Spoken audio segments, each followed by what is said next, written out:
It starts small. A simple exercise. One day, in your high school class, your history teacher, Ron Jones, asks everyone to sit up straight, to adopt perfect posture. He calls it discipline. You obey. It feels good, sharp, focused. The same day he adds rules. If you want to speak, you must stand and end every sentence with Mr. Jones. Responses must be clipped and respectful. By the end of the first day, something strange has happened. The room feels different. There's an electric charge in the air, a sense of purpose. The next day, Mr. Jones introduces a slogan: strength through discipline. And a salute, sharp, angular, and militaristic. It's awkward at first, but soon everyone is doing it. No one questions why. No one dares. By day 3, strength through discipline evolves into strength through community. The class now feels like a unified group, a movement. Mr. Jones names it the third wave. Members recruit other students on campus to join, and those who resist, they're ostracized. The wave is growing. And here's the twist. You're not just following the rules. It feels good. You feel pride, belonging, power. By day 4, the atmosphere has transformed completely. Students are spying on each other, reporting disloyalty. A sense of paranoia grips the school. Rumors swirl that the third wave will become a national movement, that it will change the future. But this is no real movement. It's an experiment. On the 5th day, Mr. Jones reveals the truth. The third wave was never meant to last. It was a staged demonstration to show just how easy it is to fall into the seductive trap of a high-control group. To strip away your individuality, to give up your morality. He ends it by showing the class a projection of Hitler's speeches, his rallies, and he tells them, "This is who you became." The experiment took place at Cubberley High School in Palo Alto, California, during the first week, April 1967. Ron Jones' experiment was chilling because it worked. Within days, a group of regular teenagers adopted the same mindsets and behaviors that led to some of history's darkest chapters. It's a reminder of how fragile our sense of individuality and freedom can be in the face of charismatic leadership and groupthink.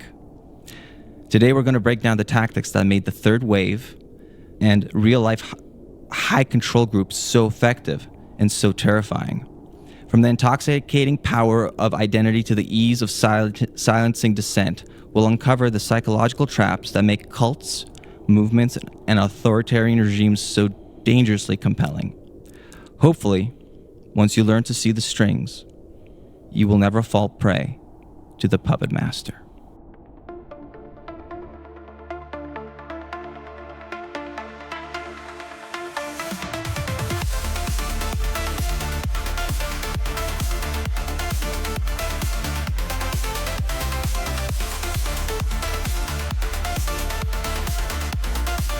You're listening to Manipulation Games Psychology and Marketing Podcast with your hosts, Gene and Darren. Aha! Welcome to Manipulation Games Psychology and Marketing Podcast. Thank you, Gene, for that amazing intro. Is that a true story? That's a true story. Wow. That happened in 1967 here in California, Palo Alto. That's crazy. So anyways, if you haven't gotten the memo, we were going to be talking about cults today.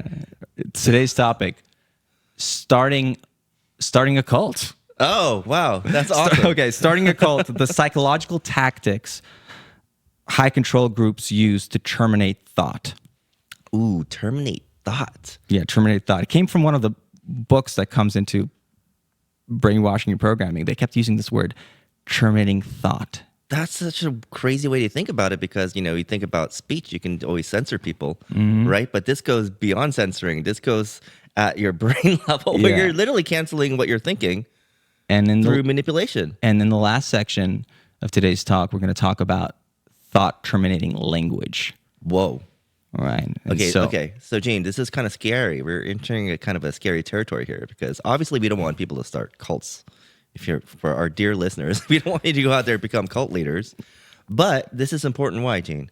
Yeah, I mean, most people probably are not going to go out and start a cult, right? So primarily this is for people who are just curious and psychology nerds like us who are, interested in topics of irrational influence, which is what we often talk about. And perhaps maybe it's also for people who might have experienced some cult-like influence at some point in their lives, and to help them understand perhaps what the mechanisms of control were, what was going on, what is the psychology behind why these things seem to work. Yeah. And why it matters primarily, like you said, I think it's a cautionary tale, because those who believe that they're immune to this kind of high control group cult type influence, those who think they are immune to that are probably most susceptible to actually being influenced by that. Whoa, really? Yeah. There's an interesting thing I once saw Jordan Peterson say, which is he's saying if you were somebody who was growing up in Germany in the 1930s, right? Those were ordinary people. The vast majority of those people were ordinary people. And all the evidence, all the research about how coercion works seemed to indicate that if you were there, you could very likely have become, like a prison guard at a concentration camp. Wow. And it's the belief that something like that couldn't happen to us that leaves us vulnerable to potentially it happening to us. To the fact that... Yeah, I get it. Right. You're saying because you were almost in denial that we can't be controlled. Like, okay, I would never do that if I was in the 30s. I would never become a prison guard for, a camp.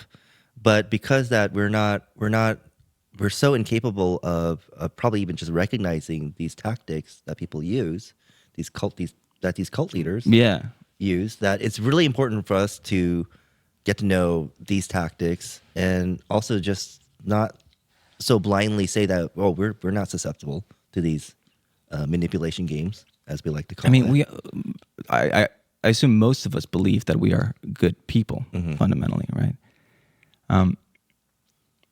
But yeah, we very easily could kind of fall into these psychological traps.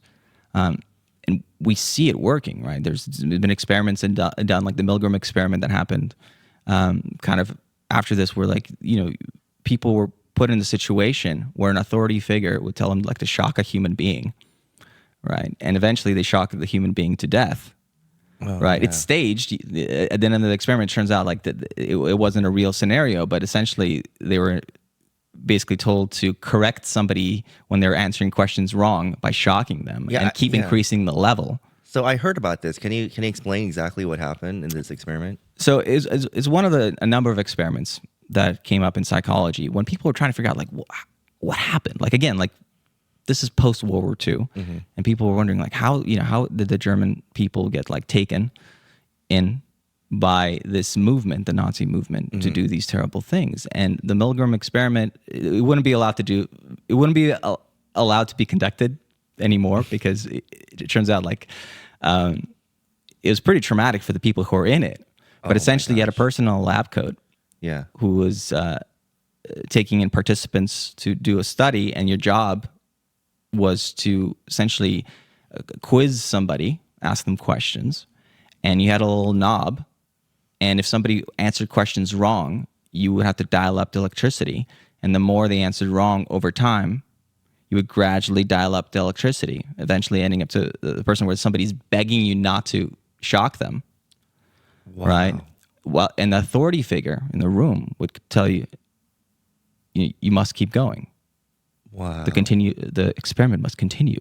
Wow. And they found that the vast majority of people if you gradually ramp up this thing, they fall prey and they fall in line. Wow. And so these psychological traps exist, and one can find that you go from being a good person to being a monster Yeah. fairly quickly Yeah, that's crazy. if you aren't aware of how these mechanisms work. Right. And I guess in that case, it's probably a lot of peer pressure from these authority figures telling you to do these things for maybe the greater good. Like the study must go on, right? Yeah. And these ordinary people who are put in these positions where they have to make a decision, it's probably really hard to say no. Well, they make it like, again, they structured it in such a way to be able to see how far they can get away with it. The other reason I think why this topic matters is that as I was kind of going down this rabbit hole of reading about these types of groups, shotgun like 5 or 6 books in a single week, it got pretty dark. But one of the things I came across was this older statistic, but still probably relevant today, that depending on where you draw the line of the criteria, what you consider a cult or like a high control group, somewhere like 1 in 100 people in the United States are involved or will be involved at some point in their life in a cult or a high control group. Oh, okay. Which is a pretty crazy statistic. Yeah, 1 in 100. That's right? a lot of people. Now, again, it depends on how you draw the line, which groups kind of do it. The range is that somewhere between 300,000 people and 3 million people in the United States are in some way pulled into one of these groups. Right now. Right. There's potentially 300 to a million people. Right. Wow. Now, at first I was like, this is crazy. Like, I didn't really believe it, right? But then I sat down and started kind of doing some calculations on my own, right? I was thinking about myself, okay, so like, let's say you have a group like, Scientology. Scientology estimated current following of maybe 50,000 people, right? So you're now like 1/6 of the way to the 300,000 necessary to basically say 1 in 1,000 people in the country are in some way now, at least, part of or interacting with one of these groups, right? Then you start combining like some of the other groups, Children of God, they have like 10,000 people. Then you have like the fundamentalist Latter-day Saints movement, which is kind of like a extremist offshoot of the Church of Mormonism, right? Wow. They have like 8,000 people. Wow. And you start sort of adding up and you're like, you get to 300,000 pretty quickly, right? Now, then you have like some of the bigger, more established religions, which again, depends where you draw the line of criteria, but some people would consider like Jehovah's Witnesses a cult, right? That's 1.2 million people. So, okay, now you're starting to get closer to that number of like, 1 in 100 people might be involved in a high control group within the United States. Now, does it always involve like religion, or is it can you draw the line somewhere else? It doesn't involve religion, and I think one of the things we're going to talk about is that the cult thing is not really going to be about so much what the beliefs are or how wild the beliefs are, because I think people should be able to believe whatever they want. It's more about how controlling and manipulative a particular organization or a group is. Yeah. Because people can believe what they want.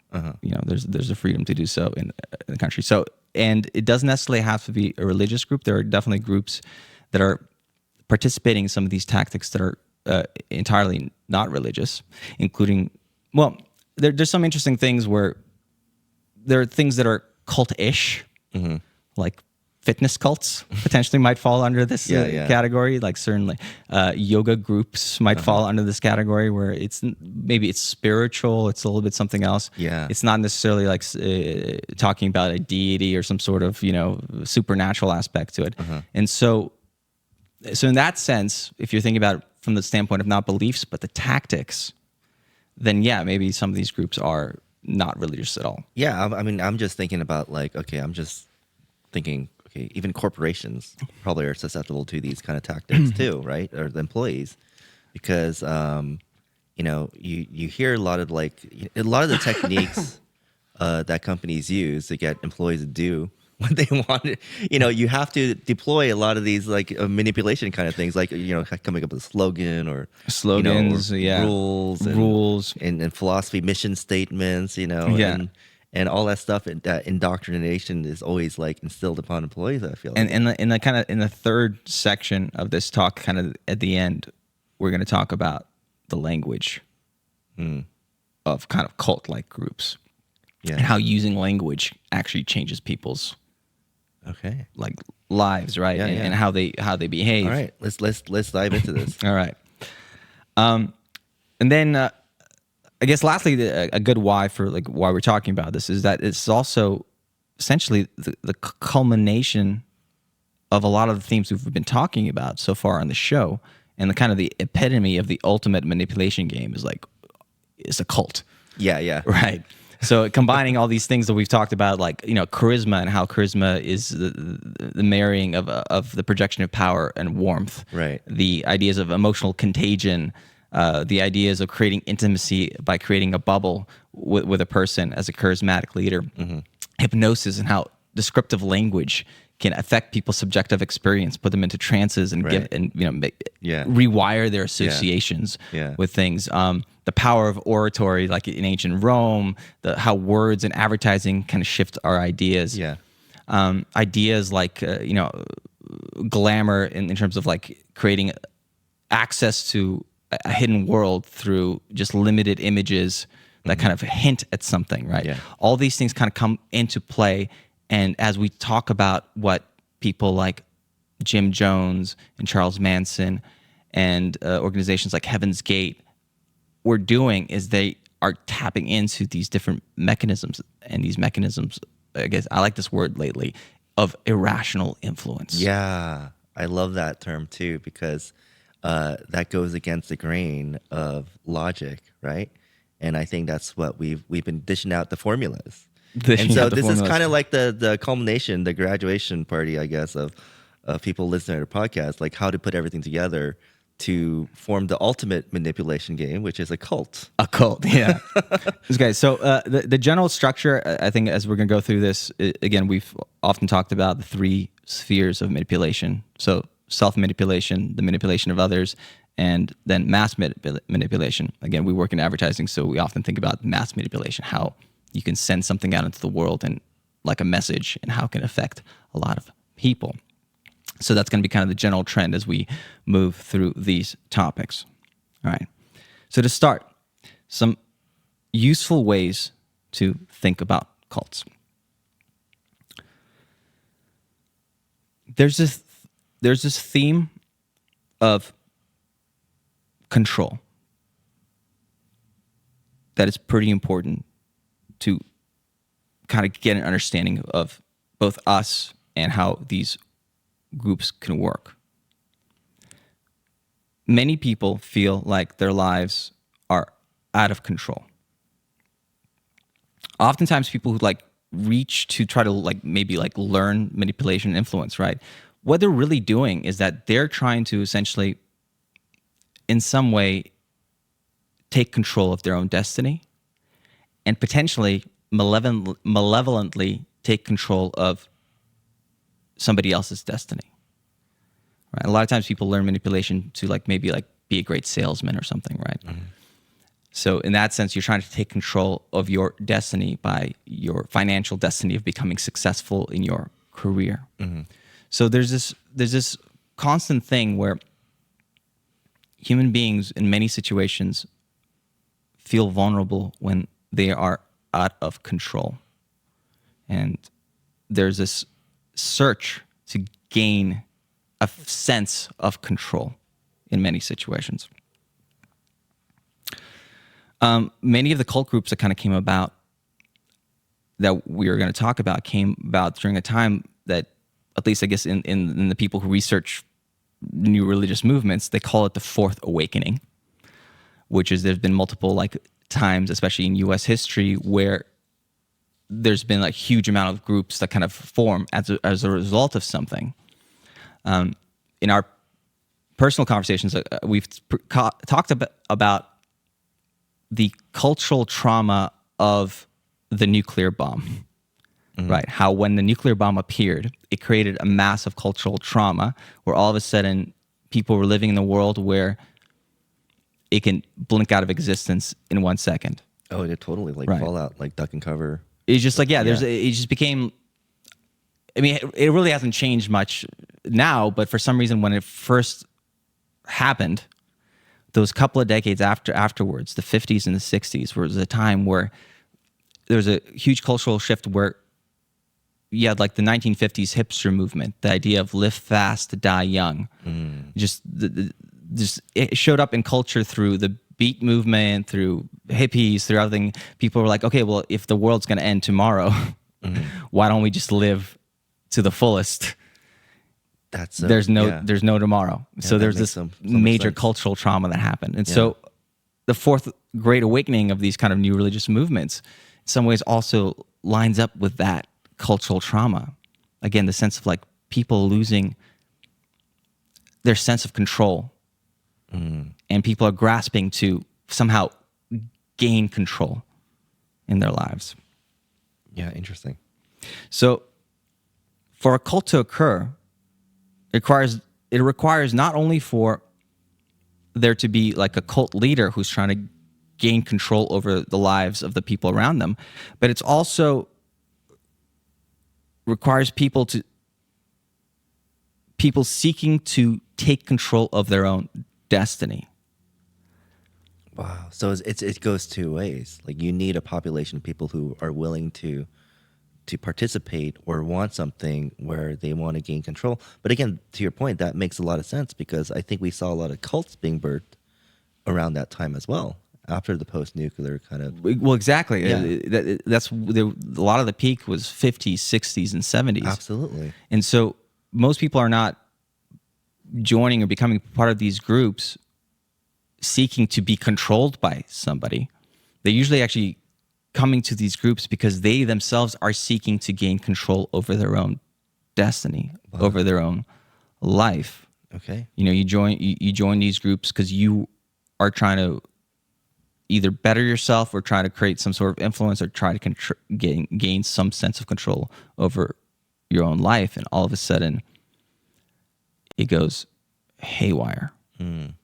Gets a little bit, it goes in a direction that you did not intend it to go. Yeah. So there's this constant search for a locus of control. Where in psychology, a lot of times people talk about the locus control. It's where you feel there's a sense where control is. So if you feel you have a control over how successful you are in your school life or something, right? That means you have an internal locus of control. Like I study, I do well, kind of thing. If you feel the things that are happening to you are not in your control, it's fate, luck is deciding it, then there's an external locus of control. And depending on how you move that around, basically how you think about things, it changes how people feel in a very profound and important way, and makes them either more or less vulnerable. Interesting. So why then are people who want control gravitate towards, for example, like these cults then? Like what are they getting out of it by joining? I think we're definitely going to go deeper into that. But I don't think nobody who joins a cult initially is looking to really join a cult. You know, it's oftentimes when you first are getting involved with something, you're getting involved with something that's it's beautiful, something that truly makes you feel good. So if you think about Jim Jones, right, the thing that ended up in the Jonestown massacre where 900 people died in Guyana through basically poisoning themselves with cyanide. Jim Jones, I saw this interview where somebody's talking about if Jim Jones got hit by a car only a few years earlier, he would be considered one of the greatest leaders of the civil rights movement. Are you serious? He was a major civil rights figure. No way. Yeah, he was beloved. He was one of the first people, like he would accept people into his church who had interracial marriages. He adopted kids of all different races and kind of raised them. He was a major figure, right? So a lot of the people were coming to be part of his group, right? Wow. He seemed amazing, right? But then over time it deteriorated to them, him moving the group out to this other country, Guyana, creating this compound in the middle of nowhere, and ended up in this in the massacre, right? Yeah, that's just so wild to me because I didn't even know that side of his story. Yeah. I guess I just know the ending, the conclusion. I always thought he was just some crazy nut job. I had no idea it was actually a pretty decent human being initially. Well, I don't know if he was decent, but the message he was putting out was decent, Okay. and the purpose of the People's Temple. So it's easy to see something as a cult in retrospect, Yeah. but up front, it's not as clear. I think we're going to talk about how this kind of comes to be, where a lot of times people are joining for very noble reasons, and it's something that looks truly revolutionary and beautiful and wonderful, and something that makes your life better as you are the person seeking to gain control of your destiny. Yeah, and I feel like it's also kind of a warning sign where we have to be aware that even if we're part of something that's good, just be very cautious. And, just and be don't very let cautious. it turn into a massacre, or a cult at the end of the day. It happens very gradually, and you need to have some way of gauging that. So defining what a cult is, I think, is important. And Okay. there's a lot of controversy about what you consider a cult or not a cult. The criteria that I personally landed on after kind of thinking about it for a while is this, that a cult is not, you don't consider something a cult based on its beliefs, but based on how the group behaves. Okay. Right. Again, so there's a lot of really wild beliefs that have happened throughout human history. everything from Zeus and Odin, and a lot of interesting beliefs have been around. Flat earthers who could believe the earth is flat. Right. Doesn't mean it's a cult. Yeah, and so people should be free to believe whatever they want. Yeah. But the question is, sometimes when that belief turns into actual behavior that's destructive, that's when it gets dangerous. Ooh, right? Okay. And so, a cult didn't used to be a bad word, but it became a bad word specifically after Manson and after Jonestown, because it was associated with them, and all of a sudden it became a pejorative, a bad word. It's something that a lot of times people use to essentially dismiss something. So in that sense, a lot of times it's kind of it's a bad word, might not be a useful word in certain things. And I'd say that probably a better term for what a cult is a high control group or a high demand group, because that's more specific to the parts that are bad or destructive. Mm-hmm. So a high control group or a high demand group. Okay. And so paying attention to the kind of objective measures of how much a group has control over you is the way you sort of can tell whether or not the group you're part of is a cult or trying to impose cult-like influence on you. Okay. Right. Again, there could be different kinds of beliefs that people have, but it's these tactics or behaviors that might happen are the things that should be the warning signs that something is off. So you can probably then ask yourself, right? Okay, am I being highly controlled? Yeah. And or doing stuff that you don't want to do, I guess. I suppose. Yeah. So I mean, there's a checklist we can kind of go through, and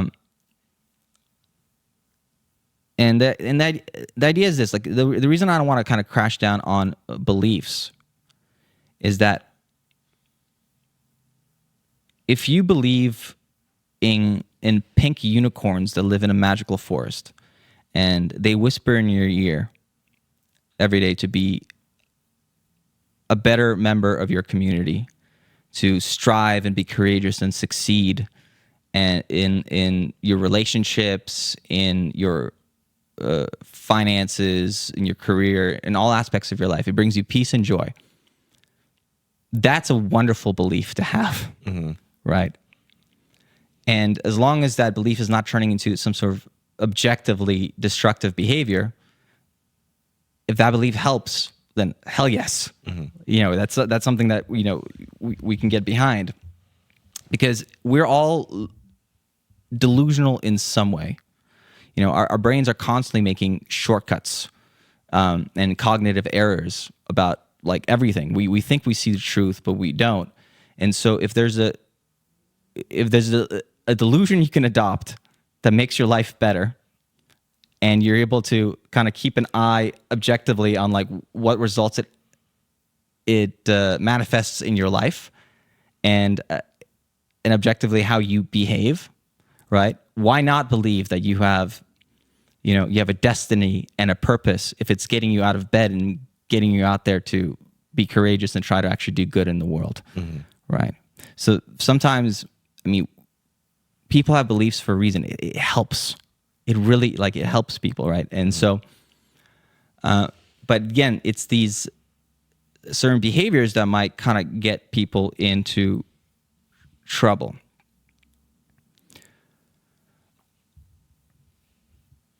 Additionally, right, with that concept of belief, right, in psychology, they talk about this thing called terror management theory, which is the idea that many of our religious beliefs, right, have been kind of stimulated by as a way for us to cope with the very uncomfortable feeling that comes with thinking about our mortality, right? Again, to keep us from being paralyzed by existential dread. Yeah, and I think I've learned from you that it has its purpose, right? People who have faith can endure pain a lot longer than people don't. Yeah, there's these things that happen. Even like one of the things that seems to occur, religious ideas seem to become more prevalent in situations where people are more confronted with their mortality. So if you imagine if you're in a war zone, right? All of a sudden, like, you're more likely to be somebody who's going to start praying again, because it allows you to have something to have, like, when there's nothing you can actually do objectively, you still want to do something. So you end up taking some sort of symbolic action or doing something just like to seem like you're just keep going. And so that's important. Okay. So the objective kind of metrics of a high control group or a cult, right? Again, it's not really about the beliefs, but it's about the tactics and behaviors of the group. And so some of the things you should pay attention to is like, is there physical isolation from the rest of the world? Okay. Right. So if you've somehow ended up in a commune, you might be in a cult. It's like a red flag. It's a red flag, right? Is the time you're spending, how much time you're spending with this group? If you're spending more time with this group than you're doing, I don't know, anything else, might be a red flag. Like an objective red flag is you sit down, like how much, like you look at a schedule, how much time you're spending with a particular group or organization, and it's not your job. It's like some sort of thing. You might be in a cult. You might be in a cult. It's like the Jeff Foxworthy skit where you might be a redneck, you might be a cult. Yeah. So, let's see what else. All right, money. Like, what percentage of the money that you make is a group demanding and getting from you, right? So, for example, in the Church of Jesus Christ of the Latter-day Saints, Mormonism, right? It involves donating 1/10 of the members' annual income as part of being part of the church, which, 1/10, I mean, if it brings a lot of goodness in your life and being part of that community, supporting that community, 1/10 is probably reasonable, I guess. Again, everybody has to kind of gauge for themselves, but it's like adding an additional tax to your federal taxes, your state taxes, your municipal taxes, and now you have this additional tax by being part of the group, right? The religious tithe, the tax. Yeah, right. While on the other hand, if you ever heard about this TikTok cult, Yeah. right? 80% of the income. It was 80%? They were taking 80% of the income because they were also a management company. So you're paying like 30% as a tithe for the church, but you're also, because they're managing these TikTok dancers, right? And making a fortune off of them. That's a horrible deal, though, even for a management company. How brainwashed do you have to be to give up 80% of your revenue? But again, they're getting something from it clearly, right? So they're sticking around, but that's an objective measure. Like, okay, there's something going on. If it's like 80% of your income is going to this group, yeah, that you might be in a cult. Okay. So far, we got three things. Yeah. So like, additionally, like if you think about in groups like, there's a lot of like stories about in like Scientology, like they'll sign you up for credit cards and max out the credit cards like right away. Wow. To pay for courses. Okay, that's also a little bit of like a red flag, right? What? So they actually sit down. Hey, we need to sign you up for this credit card, so we can. Yeah. So pay for this. So it's fine. It's fine to be part of a religious group or a church. Again, it can be like a really beautiful part of your life, right? But kind of taking some objective measures, like how much time and finances are going into this thing, and does that seem reasonable compared to other things, right? So 80% is probably no good. All right, is there a singular living leader? Because that's usually a very big sign of like a cult where there's a central personality. Does the leader own 93 Rolls Royces? Bhagwan Rajneesh of Wild Country fame. I don't know if you ever saw that documentary on Netflix. He was this Indian meditation guru. 93 Rolls Royces. Wow. Why would you need 93 Rolls Royces? And as a meditation guru who probably believes in like in the universe and is spiritual, why would you need that many worldly possessions, let alone Rolls Royces? What are you gonna do? Like drive one one after the other every other day? Suspicious. Yeah. Free labor, right? If you're doing free labor for our organization, especially a lot of it, again, it kind of works with the time. That's also kind of a red flag. Sexual acts. Ooh. A huge amount of the destructive cults that you read about historically have some aspect of sexual abuse as part of it, right? Wow. Children of God specifically, and they were based a lot here in LA. They're now called Family International. They had a lot of child sex abuse situations going on, whereas like it's part of the doctrine. There's actually Joaquin Phoenix and his brothers and sisters were forced to grow up in that because their parents joined. No way. And a lot of times people say that potentially a lot of the troubles that River Phoenix had. Yeah. Right. I mean, he died. Well, he died because of drugs, right? But like again, like if you come out of that very traumatic environment, because they all left as soon as they become older. They hightailed it out there. But there's very large amount of like the sexual abuse aspect. Wow. That they got hit for. Wow. Over time. Yeah, that's awful. Access to information, right? Are other sources of information demonized, right? Mm. Or is your access to this information being in some way locked off, right? Access to others outside of the cult. Okay. Right. So how many of your friends, like you write down all your friends, are not part of this group? And if all your friends are in this group, it's a tricky sign. Mm-hmm. Right? In a sense, like in most situations, people like they have some friends who are part of your club, but then you also have your friends that are not part of the club as well. And so that's something to kind of keep in mind. Mm. Are people punished for quitting? Mm. Are there persistent demands for purity in either thought, words, or behavior? Okay. It's always kind of a weird one, like, what is purity, right? Uh-huh. Is there pressure to recruit more members or aggressively spread the message of the group? Mm. So like a lot of pressure to go out there and basically sell the idea. Are there claims of persecution due to the specialness of the group? like somebody's coming after us. Okay. Right? I mean, most of the time, I don't think most groups have anybody coming after them. Yeah. I mean, there are obviously situations, but a lot of times if that gets mentioned, that's a little bit of a red flag. Somebody's coming after us. Yeah. You know, the government's coming after us. Yeah. That kind of thing. You know, like we are the chosen people, and somebody's coming after us. We're special. And then if you look up the group online, are there former members who were harmed by the group's practices speaking out about it?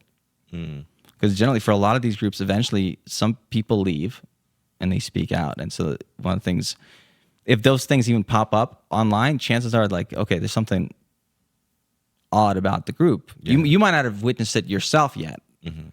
Because again, it most of the time it feels really good to be in the group. Otherwise you wouldn't be there, right? Yeah. And then very gradually it can become something that kind of gets out of control.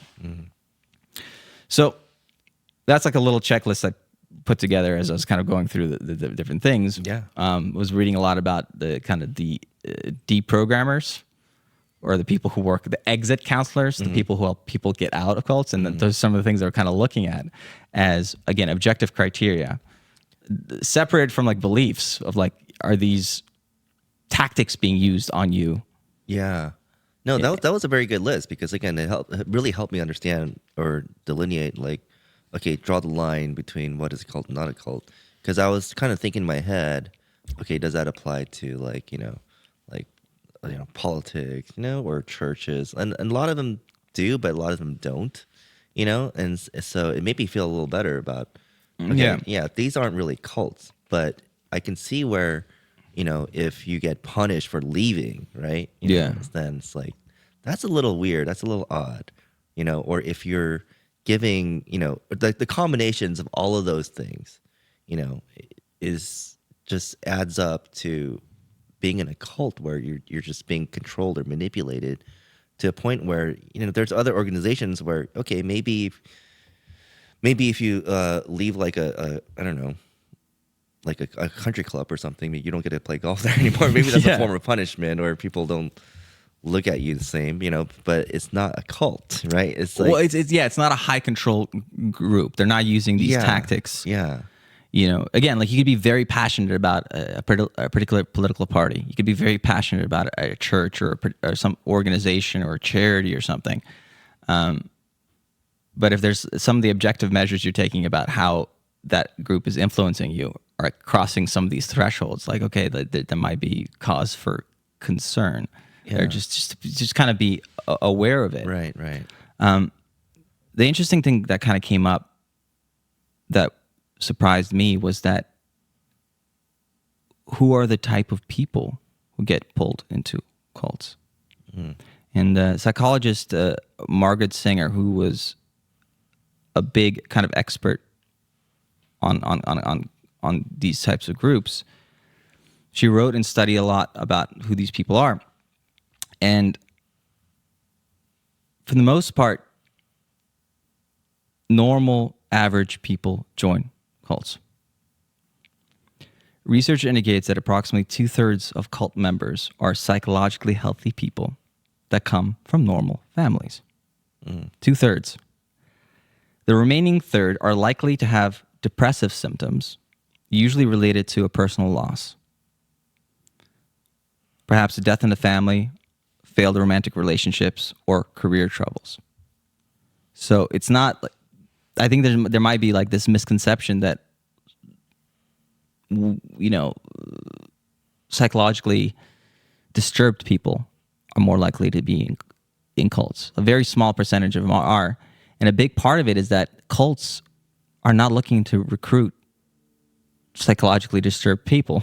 Yeah, that makes a lot of sense. Yeah. Cults want to recruit people who are intelligent, productive individuals who can contribute money and talent to the cause. They're like a Fortune 500 company. They want the top talent.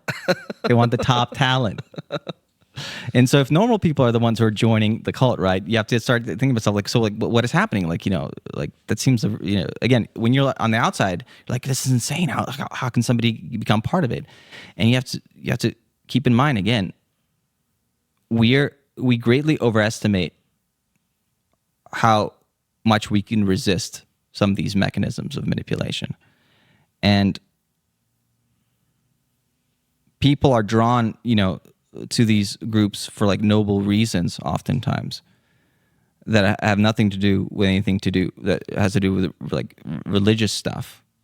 A lot of like cults have like a pipeline where like it's like a yoga class or something you start off with and eventually becomes a cult. I remember there's this thing that happened with my mom where this yoga studio moved in not far from us, and my mom likes yoga, so she started going there, and she started coming back to after a few classes, and like there's something kind of odd about this place. And so she started looking it up, and it turns out is this organization formerly known as Dawn Yoga, and they're a high control group, right? And so there's red flags in this. You recognize. Fortunately, she noticed the red flags, right? And so there's a lot of these things, and people are becoming part of these organizations initially not knowing what they're going into. Like in the 1980s, a lot of people who were getting involved with Scientology, initially it's like an incredible organization, right? Where it's like self-help Tony Robbins type stuff where you're working on making yourself a better communicator, a better speaker, a better business person, all these different aspects, right? It's not until like people get kind of deeper and deeper into the religion where you discover the stories about Xenu and the aliens and all these other aspects of that kind of the mythology there. And so one of the things that ended up happening is that when the internet started publicizing some of those deeper secrets, that's actually when a lot of the membership of Scientology started dropping off. Really? Right. Because in the 80s, there was no way for people to know. Yeah, I until remember. you got deeper into the organization. I remember there's that scene, there's that director, Paul Haggis, who did that famous movie Crash. And I think $1 Million Baby and all these different things. He's a writer, screenwriter, and director. And he's doing an interview and he's talking about like, so there's this point in time they bring in this suitcase, right? And they open up the suitcase and there's these handwritten notes in there, and you read the notes and it's like all this stuff about this Xenu and these aliens that kind of blew up in a volcano and stuff like that. And he's like, what am I supposed to do with like this? What happened? Where did this come from? Like, how did this happen? Like, and so again, initially, chances are, like, if it didn't go to that point in time, maybe Scientology is a super helpful situation for people. If it was all just about you being a better, human being and kind of thing. Also, Keith Raniere, the guy who ran the NXIVM sex cult, right? He started off just teaching executive success courses, right? What? He's like featured in Forbes magazine as a coach for like Fortune 500 companies for executives. That's how it starts, right? And it turned into a sex cult. Yeah, where he was like branding people with his initials. Do you remember that? I've heard about. I do remember this. One of the members was one of the actresses from that TV show Smallville. Yeah, remember on the WB. I remember this. So that's that gentleman, Keith Raniere. Oh my gosh. And so again, people are coming into this usually for noble reasons. They're trying to, they're seeking control. They're trying to do better, and this group allows them the opportunity to try to achieve, a better life. And initially, nobody would be part of it if initially it wasn't fantastic. Right. If someone approached you, hey, you need to believe in these aliens, no one's going to join a cult because they think you're cuckoo. Yeah. So normal people are the ones who get pulled into this, and the cult or high control group, like the indoctrination processes, are highly honed. And again, most people overestimate their ability to resist it, right? And so when they kind of get into these situations, it's imagine like you've never taken a day of fighting classes and you get into the ring with a professional MMA fighter. What are the chances you're going to make it out? Or like you go and you try to negotiate with like a car salesman, a veteran car salesman that's been doing this every single day, for 30 years. Yeah. Like how well are you gonna fare in that negotiation? Yeah. Right. Again, it's a level of skill set, and so these groups, they practice this and they hone this to a fine art, and they get very, very, very good. And again, if you believe like you're going to be completely impervious to it, that actually leaves you open and vulnerable. Well, and I'm sure it also, they introduce it slowly, kind of almost like test the members of the cult, right? Because you have to get to a certain point where you start believing that the aliens have sent you messages. It's very, I mean, it's very gradual. But that in itself is like almost a test to see, oh, are you loyal and faithful enough to get to the next level where they really reveal more secrets, right? So it's kind of like one of those things where, it's not only it's like once you go through all the stages, if you reach that certain point, you're more susceptible to believe in the next little increment or lie. Right. Again, if you remember in the episode on alien hand syndrome, we talked about Cialdini's book and the concept of commitment and consistency, about how your small behaviors inform your identity, and then your identity ends up informing your future behavior. Yeah. So if you take small actions, like putting a little political sticker in your window, you're much more likely to then agree to put a huge sign in your yard. And that's like one of the studies they did to test, nobody was willing to put the huge sign in their yard initially. Right. But if you put the little sticker, all of a sudden you're a person like, oh, I'm a person who puts that sticker there. Your identity is shifted, and now you're more likely to do this thing. And with American prisoners of war, I think it was during the Korean War, if they ended up in some of these Chinese POW camps, they would do little things like, first getting you to agree, like, to the statement like America's not perfect, right? Then they'll have you like maybe like write an essay about how America's not perfect. Then they'll have you reading that essay out in front of a class, right? And eventually you're now betraying your fellow inmates in this POW camp. I mean, if you ask them to just, will you betray your fellow prisoners? Obviously the answer is no, but then you start off very small and it gradually gets there. So your small little actions end up shifting your identity, and your identity ends up perpetuating your future actions. Wow. So it's a slippery slope thing. And so it's important to be kind of wary about it. So how do cults make us feel so good? Right? Because again, when you first initially start there, like it's like, how do they make us feel so good?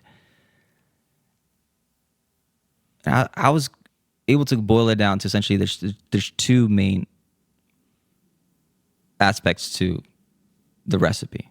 One is certainty, and the other is transcendent experiences. Okay. And so certainty in terms of helping like answer questions in a very bold and very specific way. This is the way it is. And then transcendent experiences, things that give us access to altered states that we wouldn't have in potentially, the drab existence that we might have, kind of the average normal life kind of thing. And so with the certainty aspect, like a cult makes you feel, it's much more important for a cult to make you feel than make you think. Again, you stay in there because it feels good.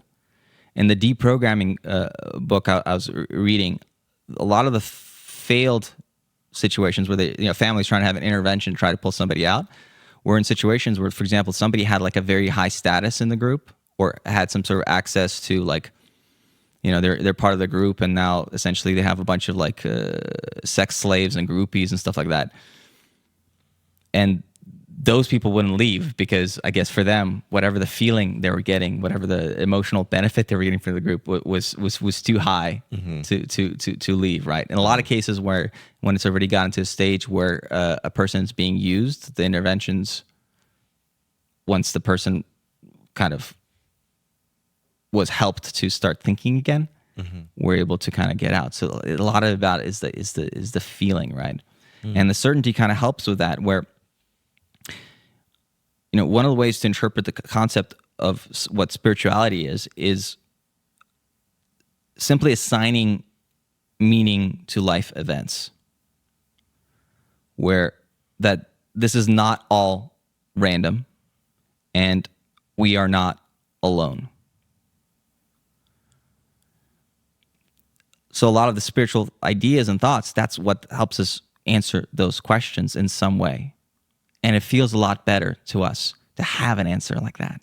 Yeah, it gives us solace. It gives us right, peace, hope, and peace. And again, I think that's the base of what most religions are, right? Yeah, again, it's terror management yeah, theory, right? Yeah, life after death, heaven, go to hell. It's like you want to be a good person, and makes you think like I'm going to be rewarded, right? If I'm a good person, or if I believe in something. We're not all just a bunch of monkeys on a space rock hurtling through space at 70,000 miles an hour. Exactly. Otherwise, you're just like a nihilist. You don't believe in anything, and who wants to be a nihilist, right? It's kind of depressing. Yeah. So like in a lot of first world nations, more people are shifting away from like organized religion to spirituality, right? Basically, they're chasing the feeling that life matters.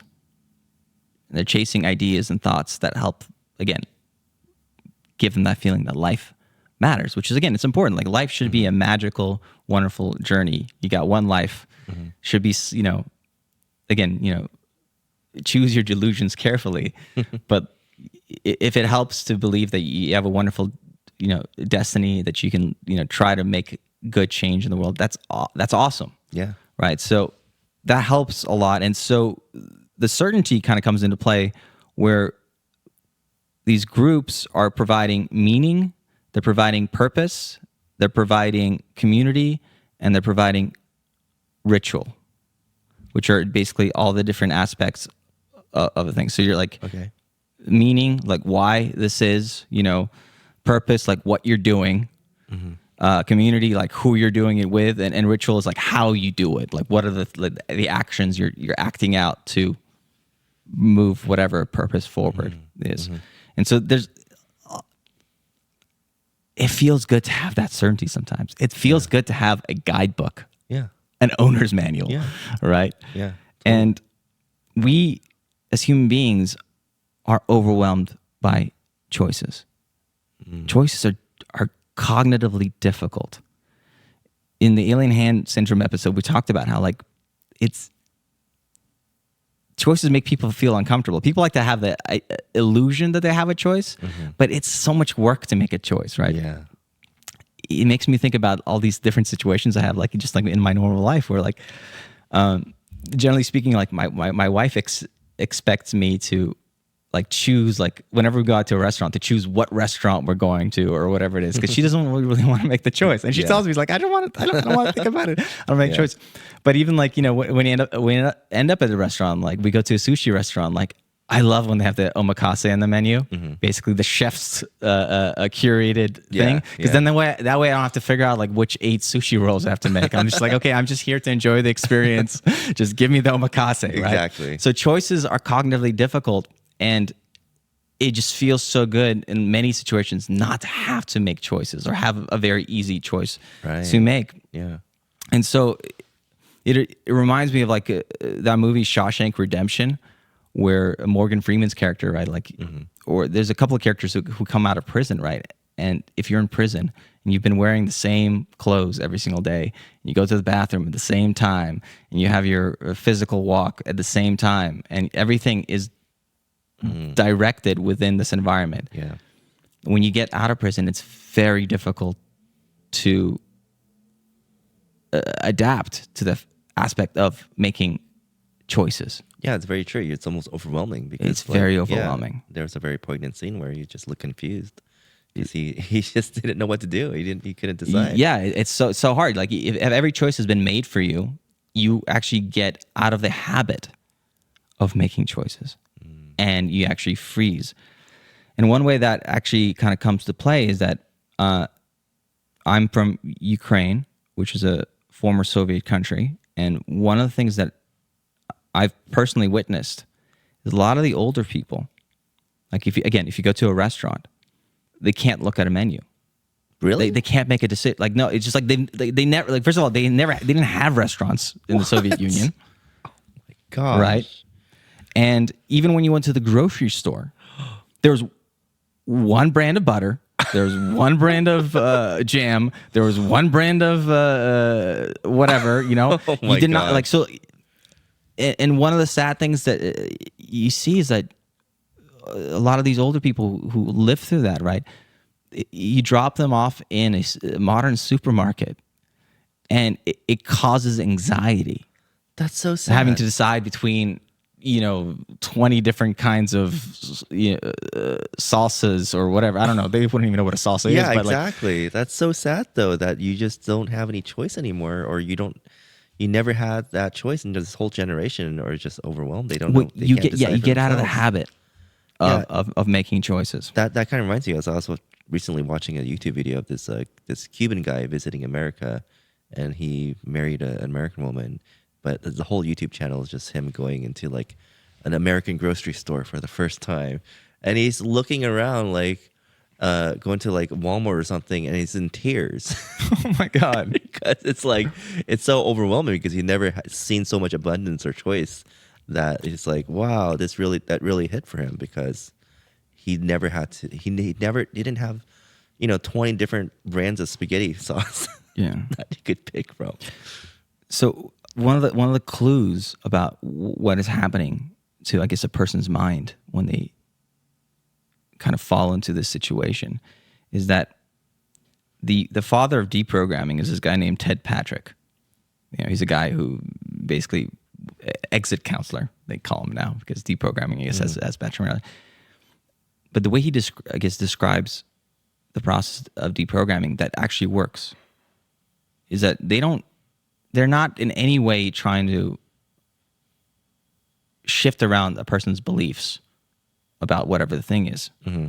All they're trying to do to successfully get somebody deprogrammed, so to speak, is to get their mind into the habit of critical thinking and making decisions again. Ooh. So it's simply restoring the habit of critical thinking and making decisions again. Wow. So that's how you deprogram somebody, is for them to actually think for themselves, as opposed to having other people make the choices for them. It's kind of jump starting that engine again. Yeah. Because if you're not making decisions, and if you're not questioning things like, oh, does that make sense or not? That aspect of our minds basically atrophies. That muscle in our brains atrophies and stops working. Wow. Very similar how I was describing some of these people coming out of these Soviet countries, right? Yeah. Decisions are difficult. That, looking at a bunch of different kinds of butter causes anxiety because having to make that choice essentially has atrophied. That muscle is no longer working. Oh my God. But you can restore that. You have to start practicing making decisions again, and start practicing the act of asking questions. Yeah. And so that kind of gives us a clue of what happens to a person when they've actually fully kind of indoctrinated, is that they stop asking questions and they stop making decisions. Do you have any recommendations for example, family members who know that they know somebody in their family who may potentially be in a cult, like how to get them out of it or deprogram them in certain ways? Well, it's a hard question. I don't know if I would be somebody qualified to talk about it. There's a number of books and there are resources out there. The ones that kind of came out of at least the deprogramming books that I've read, is that the most important thing is to keep access to the people.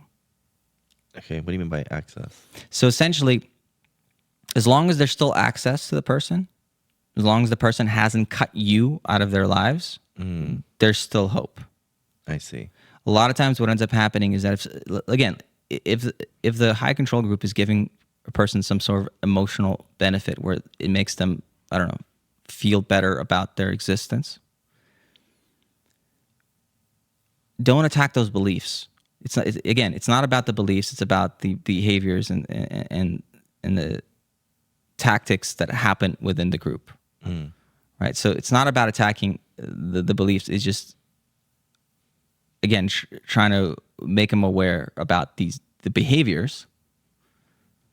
And so the most important thing is, as long as there's still access to the person and there's still goodwill and there's the ability to communicate, there's still hope. Once there's no access, there's basically, again, people are adults, and at least in the United States, right? Adults have the right to choose their own path, whatever it is. If it's a minor, then there's other options, that kind of thing, that come into play. But adults get to choose their own path. And so if somebody decides they want to live on a commune somewhere in the middle of nowhere and, practice some sort of religion, then it's their right. Yeah. But as long as the family member still has access and goodwill, that's the most important aspect of it. Yeah, and I think, again, I like what you said. It's like, don't attack the beliefs, but maybe even just give them the choice so that they can actually start thinking again, reignite that, that engine in the brain that kind of atrophied, where they can't make a decision anymore. So basically, what a deprogramming intervention is, as described, Rick Alan Ross is the book who I read about the kind of, he's a exit counselor, deprogrammer, who's worked on a number of cases. Essentially, you set aside 3 or 4 days. Somehow you organize 3 or 4 days with the person who's involved, with a high control group, where it's just the family and this person. You try to basically get the person to agree to not have contact with the group at all, because they can try to interfere with this process. And then there's just a process of just discussing all these different groups, how they work, kind of some of the mechanisms. Again, the key is that you're not really in any way like trying to go after the specific beliefs. If somebody believes in pink unicorns in a magical forest, fantastic. But it's the specific behaviors. Got it. The behaviors, the destructive behaviors. Yeah, it's like, like if somebody drops out of college and runs away to a commune somewhere in the middle of nowhere, what does that say about your future? And again, they're just only trying to jumpstart a person's ability to start like thinking about things and maybe making decisions. Because once you get to a point where somebody else is making decisions for you for an extended period of time, you kind of get used to that, and maybe even like that. Yeah. In a lot of situations, you get Yeah, because people don't like choices. People don't like choices. Yeah, choices are hard. Yeah. The world is complicated. Yeah. But a lot of times people will take a worse situation with certainty, with that sense of control, than the potential better situation with uncertainty. Like a lot of people stay in a crappy job because it's certain and feels certain. Yeah. Than it is for them to potentially go take some small risk to try to better themselves for something that might not work out. Yeah. No, that's right. And that's a great analogy. So a lot of it is about this aspect of control. So it's certainty, right, as part of this formula. And so oftentimes, if you want to be a charismatic leader, you have to essentially make bold statements rather than nuanced ones. Okay. Or like a statement with a bunch of things. Like you make really, really bold statements. Again, because it restores a certainty. And I even remember when the war in Ukraine started, I went out there to meet my wife, and we were there in Ukraine. And there was this gentleman who was kind of like a speaker for the office of the president. And he was kind of a weird dude, because he's like a intelligence officer, psychologist kind of thing, but he's very kind of cult leader like. But every night he would speak, and you'd give like a report on he would go on a podcast essentially, and he would give kind of like a report about what's going on. And he was making he spoke in a very calm voice, and he's like we're figuring it out. Like it's only 2 or 3 more weeks, only 2 or 3 more weeks. And I could tell that the guy, again, was overly optimistic and he's making these bold statements, but it made us feel better. Yeah. Right. And at a time of uncertainty where things were crazy, there's missiles raining down from all over the place. Like, nobody knows if the line is going to hold or whatever it is. It made you feel better. Oh, that makes so much sense, because like someone could literally be lying to you, but you're if we were sure was lying to us, Yeah. but like I was willing to accept it. Exactly. We were willing. And then a large he had a huge audience, especially in those first number of months in a war. And again, kind of a strange dude, and he's now left, and he's kind of gone on to be kind of a controversial figure in a lot of ways. But at least in those first months, he provided a very important benefit to people. Yeah, a message. He kept people going. Yeah. And so that, in that situation, like I'm watching this guy and like I analyze people again. Like I'm very skeptical of charismatic people. He's an incredibly charismatic guy, and I was like, I want to believe him. Yeah. Because we have to keep going. Right. And this is a dark time, and so this is like where a type of situation where like you slowly start seeing like, okay, I could see how this feels good. Yeah, and it's not even a religion. It's not like the parallels are so, they're so obvious, because it's like you're giving people a message of hope in a life and death situation, where people are willing to believe you even if it's true or not, because it makes them feel good, and right? and it allows you to keep going. And it allows you to keep going and endure, right? Because the biggest part is like, again, is not being paralyzed by existential dread. That allows you to keep going. That's why sometimes, again, these faiths and delusions and stuff like that are really, really important. And it feels almost cruel to potentially take that away from somebody who is getting a major benefit from it. Yeah. So that's why, like, when you're criticizing or thinking about these high control groups, you don't really want to, like, again, go after the beliefs, right? But just like the behaviors, like, okay, listen, you're giving up all your money and all your time, and this guy has 99 Rolls Royces. What is going on? You can still meditate and seek spiritual enlightenment without the guy having, right? Or like, why am I signing a contract where I'm giving away 80% of all of my revenue to some guy, right? But again, that you have to make that choice. You have to start thinking critically again.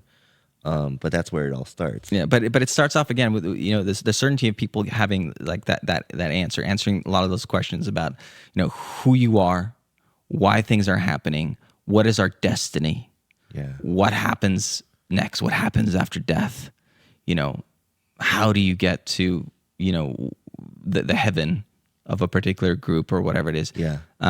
And making those statements in a very bold way that gives people the emotional benefit of having a sense of control over their life and their destiny. Okay. So certainty is the first part of that kind of formula of what makes cults feel good. And the other aspect is this transcendent experience type thing, which is Joseph Campbell once said that, okay, so ritual is myth enacted. Okay. Right. It says when we do a ritual, whatever it is, for example, like drinking the wine in a church or something, you're acting out like a ritual that is basically enacting a myth, the blood of Christ. Yeah. Again, it allows us to take an action sometimes when no other action can be taken. So, like, if you had a situation in ancient times and you did the harvest, you planted the harvest, right? And you're worried about whether there's going to be a drought and all this stuff is going to be. You plant the harvest. That's all you can objectively do at this point in time. Then people would start like making sacrifices to the gods because you feel like you need to do something, some sort of action to like maybe. Again, have a sense of control of like, I'm doing something to move things forward. Yeah, and you're probably almost kind of tricking your brain too, probably because the small act of physically doing something, again, you'll be more inclined to actually take real action maybe later on. Yeah, and again, in doing nothing also kind of, it's almost like a psychological admission of helplessness, right? Yeah. Or like, for example, if maybe a loved one got sick or something, and all the medical help that they can get, is being done. Maybe somebody finds that they need to like start praying, right? Because otherwise, like, okay, you either do nothing and feel helpless, or you try to do something symbolic, a ritual, a myth enacted. And so a lot of times that's like why we talk about like one of the ways for behavior change is to just take small little symbolic actions, which sort of start having to, at least you're doing something, you're committing psychologically to moving something forward, even if at this moment in time you cannot objectively do something to actually move it forward. And so what ends up happening is that you have these, again, rituals or transcendent experiences, right? And a lot of life is very drab. It's very boring. It's very like average for people. And the experiences that a lot of these high control groups kind of take you through, or the rituals they do, in some way are trying to elevate your sense of life. And that's what a kind of transcendent experience is. It's something that basically gives access to like an altered state that you wouldn't have otherwise. Like, for example, neuroscientists found that our brains even like release like feel-good chemicals like dopamine, oxytocin if we partake in like a transcendent bonding experience, like a bunch of people chanting together. It just releases the chemical. So that would be like a type of like altered state that people can get into through some sort of ritual that this group provides. And so this access to these altered states, right? It could take so many different forms. But a passionate sermon. So a leader coming out, and this is the emotional contagion we've talked about in the episode of Charisma. The fact that if somebody is able to bring in an emotional energy, everybody else's mirror neurons are pinging off of it, and that in the fiery preacher, he brings up the energy, and all of a sudden everybody feels that fired up energy. Yeah. Hallelujah. Right? Yeah. So that's an access to an altered state. The cult leader, the preacher, they bring in that energy, right?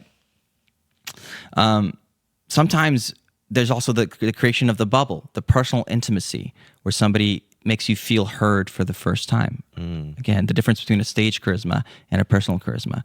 Apparently, Charles Manson was amazing at this. Really? In terms of sitting down with somebody and making them feel an instant connection immediately. Wow. That's scary. Again, it's that aspect of, creating the bubble and making somebody feel truly heard. Yeah. Right? And there's a lot of people who maybe in life they feel ignored and disrespected, right? And when somebody finally gives them attention, it's such a breath of fresh air. It's such a unusual experience that like all of a sudden they're bought in. Like, oh, okay. Yeah, it's like a sense of release, I'm sure, or a sense of freedom. Because, I've seen a lot of these kind of tactics, and from these motivational speakers, where they do these one-on-one coachings, and they do like these tribal screams, and and then it's hard for people to do that, but people who do it, when we do it, it feels good. It feels good, and they feel like, oh my God, I just did something I've never done before, and they have this transcendent experience, like you just mentioned. But that's like just one of those tactics that people use. It's one of the things. It allows you to achieve that altered state. One of the most important ones that I see a lot is the permission to release shame, which it shows up in a lot of different ways. It shows up in Christianity broadly in the form of confession, like confessions, yeah, right. But in certain high control groups, like for example in Scientology, they have the concept of clearing, which is you sit with an auditor and you basically have to share all your deepest, darkest things, right? Now that cathartic relief, it feels amazing, right?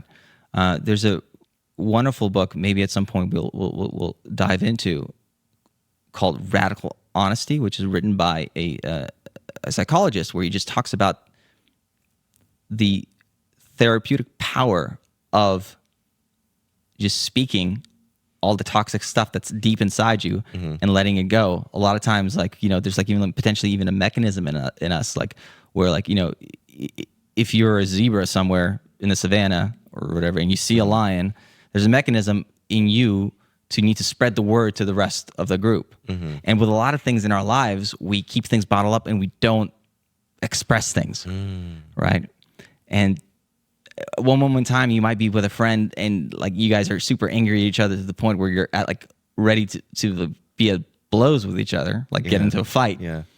But if you just express that anger, you just yelled out at each other and told that thing, 15 minutes later, you could be having beers. And it's as if like that thing, like that reality is not because it's been processed. It's been released. So this, the permission to like release the shame and all these different things, it's like incredibly cathartic and it feels amazing.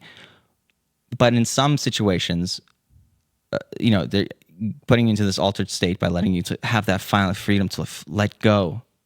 But then if they're also writing down your deepest, darkest secrets and keeping a record of them, then they could use it against you probably. And they could use it against you. Manipulate you. Yeah, that's awful. That's when it becomes something that's maybe a little dangerous, right? As a tactic, right? Yeah.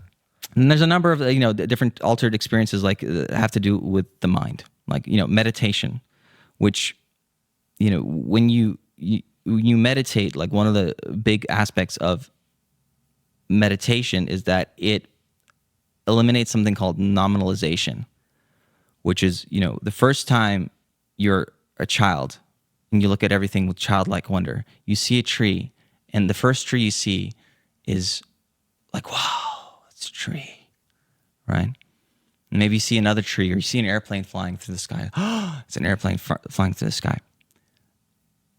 But for efficiency's sake, you can't look at every tree and be like, oh, it's a tree, right? Yeah. So eventually, one of the things our brain does, it nominalizes things. It just puts a label on it. It's a tree. And then it dismisses the thing because a tree is not a dangerous thing like a saber-toothed tiger. Yeah. And so a lot of times, one of the aspects that people achieve through like meditation and mindfulness is the first time they start looking at things as if they've seen it for the first time. Because chances are you have seen it for the first time.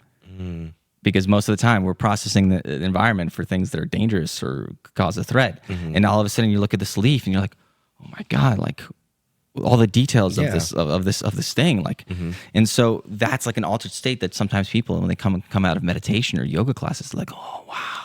What is this thing? Just being present. Yeah. The ability to, be present to the moment, the ability to potentially stop thinking for a little while. The chanting of mantras and things like transcendental meditation.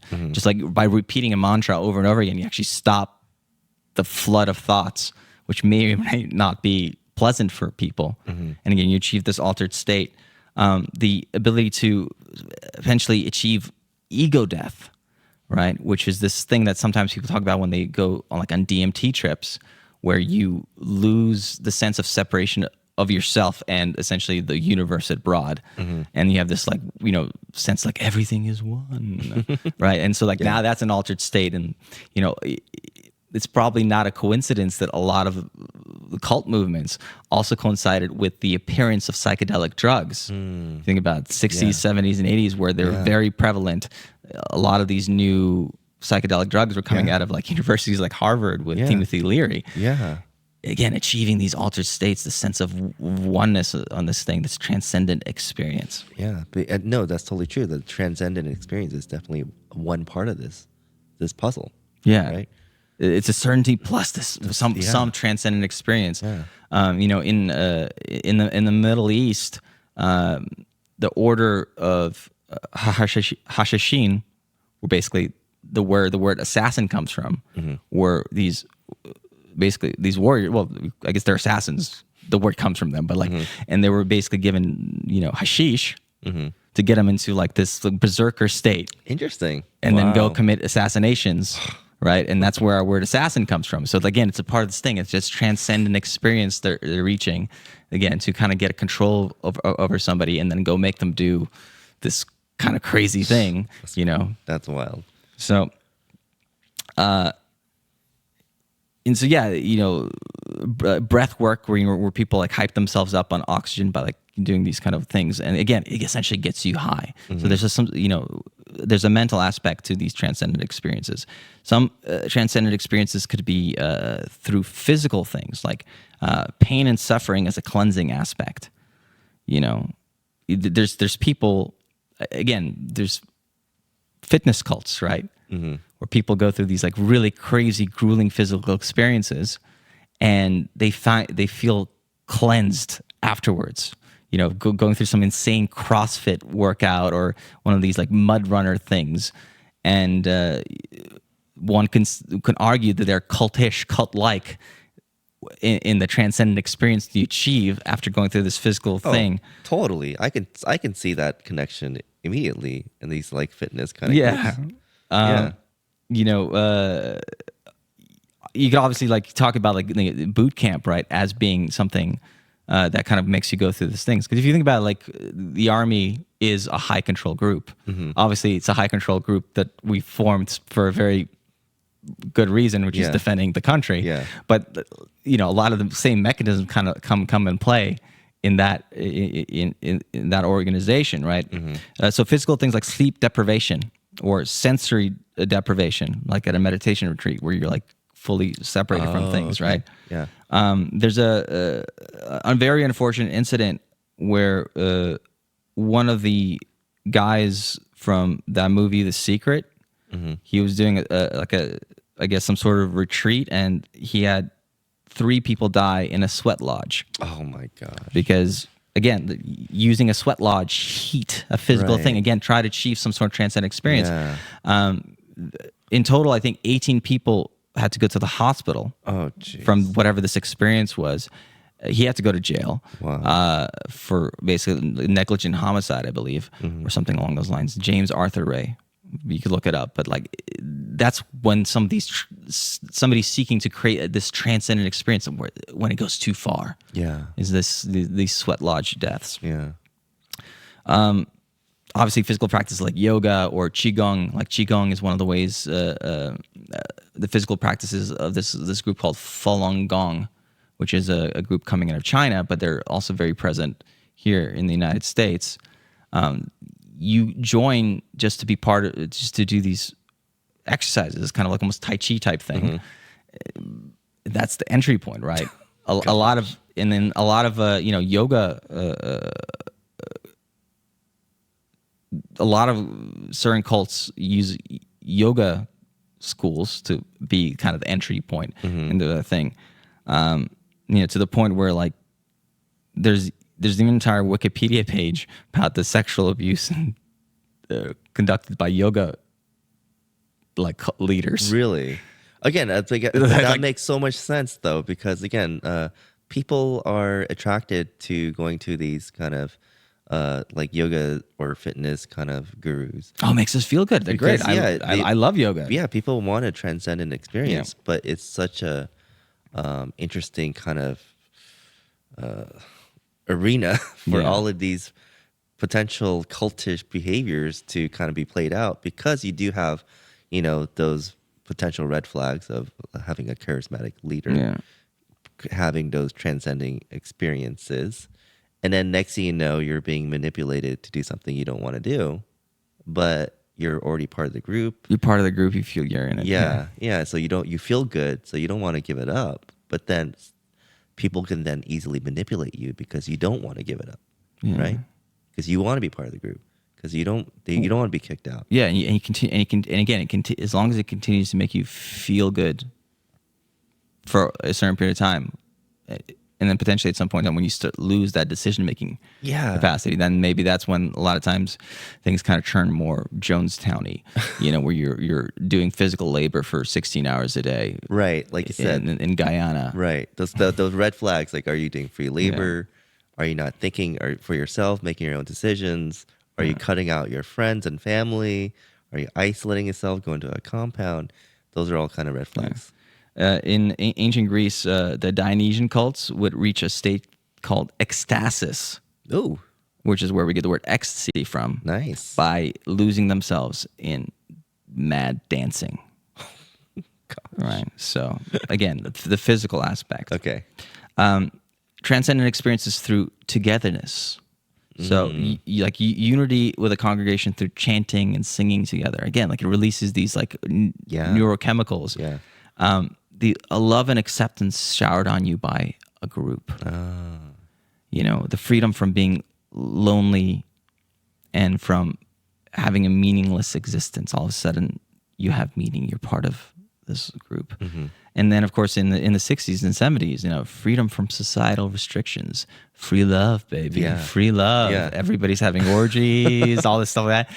So again, kind of a transcendent experience, something that if you were just to have your normal average life and you weren't getting involved this potentially more revolutionary type group, you would never have those experiences of altered states. And again, these aren't really bad things. It's like having transcendent experiences are great because again, it's like who wouldn't want to feel elevated? Yeah, people should meditate. You know, people should like, you know, do crazy, like, you know, like push themselves physically, like you know, try to achieve and find altered states, you know, but in a positive way where somebody's not using it as a way of controlling you. Yeah. Then altered states in the sense of the supernatural, right? Where, like, for example, hypnotic experiences. I think one of the first times I became aware of the power of hypnosis, or just like the fact that there's suggestibility was, there's this lady who was doing like Reiki healing, right? Whatever it is. And I had like an actual physical like sensation of like, oh, like, whoa, like that's crazy, right? And generally, again, I'm a scientifically minded person. I don't think Reiki is a thing per se, but the experience I had, the subjective experience I had was real. I actually had those sensations, which is like wow, like the ability for the mind to take things and actually have those experiences. Yeah. So hypnotic experiences can be one of the things that creates that altered state. Yeah. You know, witnessing somebody getting healed, you know, and those like healing type of things. Like one of my favorite things is how magicians, right, and hypnotists are like some of the biggest skeptics. And like Darren Brown, for example, like he'll go and he'll recreate any like faith healer's act himself and just show like I can do it too. I'm a hypnotist magician, and it's always been kind of interesting to me how like you have these famous magicians like Randy the Magnificent, right, who's like one of the biggest skeptics, and you would go after people like Uri Geller, who's like a telekinetic person, and he's like these guys love and adore illusion and magic, but they despise when somebody claims that it's real. Oh, absolutely. I love that guy because he used to go on this night show and try to make him do stuff like, you know, guess where the object is and just kind of be that skeptic, right? Because again, but to your point, in the 70s, 60s, 70s, 80s, a lot of these people, a lot of these characters came out claiming these crazy powers. Yeah. You know? And again, I think a lot of people want to believe that. Like, I want to believe that there's something higher out there, that's supernatural. I want to believe that people, you know, can read people's minds and you know, like ESP, right? Like, there was such a big thing. Like, I think even the CIA studied it in the 60s, which is crazy that our government actually put research into all of these kind of like, you know, things that scientifically it doesn't make any sense, but we were so susceptible because we want to believe it. We do. I mean, this is probably why we find superhero movies so attractive. Yeah. Again, we want to seek something like there is something greater. There's hope. There is people who are able to overcome some very catastrophic, dangerous things. Superman can jump over a building and save an airplane. Yeah. That idea it just makes us feel so much better. Yeah, and again, we're all susceptible to this because even I can admit it now. You know, I wish I could believe all these things, and so I can't. I wouldn't blame myself. And again, you know? listen again, and it's perfectly fine to like again believe these things. Yeah. Again, as long as objectively the behavior, there's none of these like weirder behaviors that start creeping in that are destructive, because that's when it gets toxic and bad. Yeah. You know, again, so like, you know, supernatural stuff like, you know, talking in tongues is another kind of thing that comes up. And so these are a lot of these like transcendent experiences, these altered states that oftentimes when somebody comes into one of these groups, they have some like profound experience coming through some sort of meditation thing or some sort of thing where they release all their like inhibitions, like Synanon, where they would have this attack therapy where everybody would be just yelling at each other, right? It started off as a drug addiction, basically clinic, became a cult, right? Oh, and they I would believe it. and they would just yell stuff at each other as something called attack therapy. But then I guess again, it's that sense of release.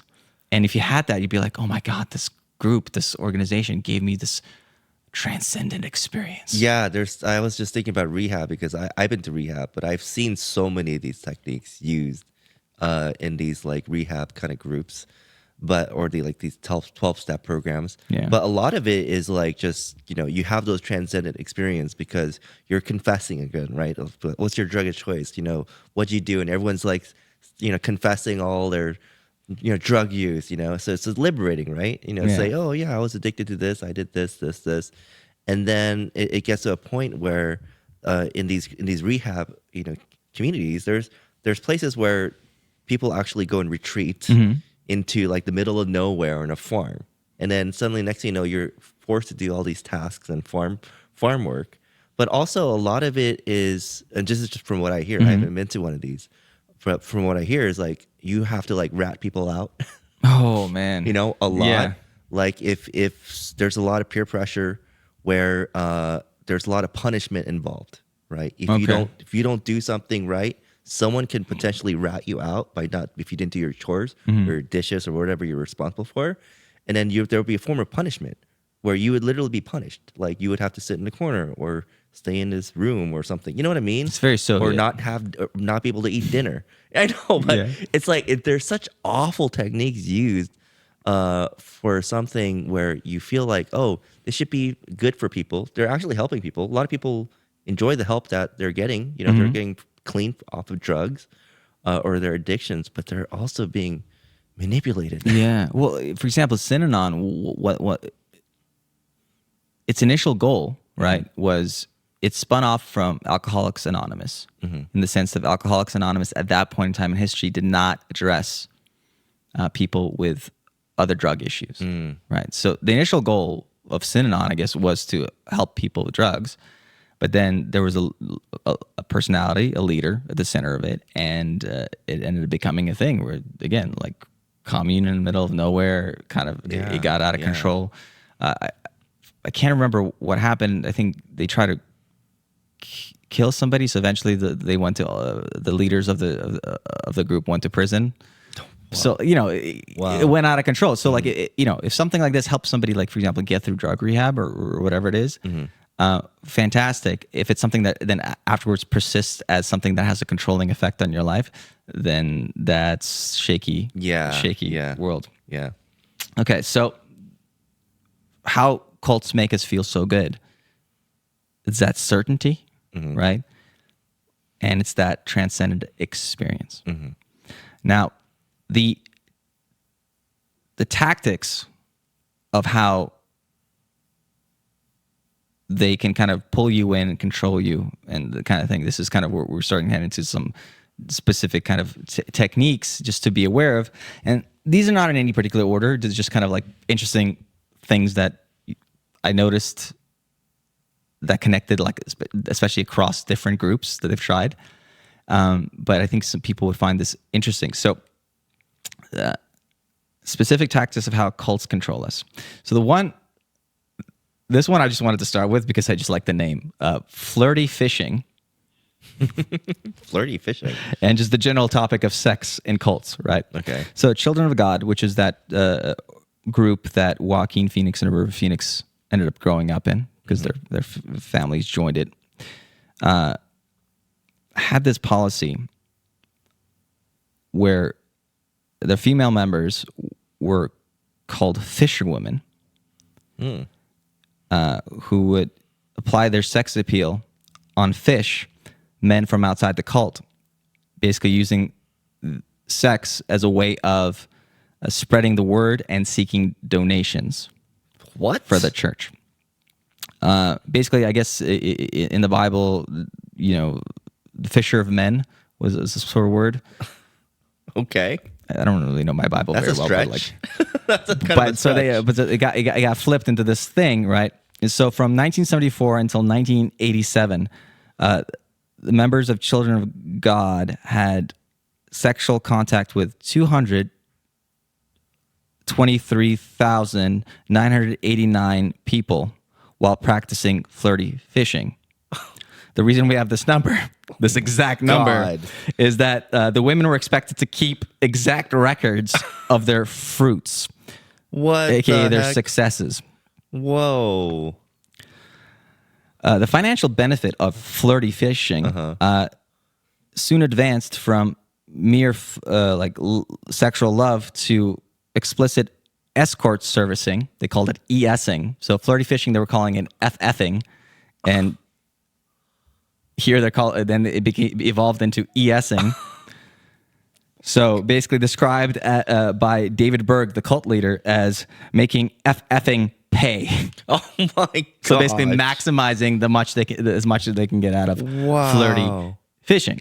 So he took an obscure Bible verse, twisted it into some sort of thing called flirty fishing, where he convinced a bunch of people to eventually then become prostitutes. Yeah, so basically taking the idea that the Bible is about spreading love. Yeah. But then taking love, can be spread through sex, and But then again- and connecting, getting donations and the financial benefit for this group, and this is how this group was able to grow and bring in money.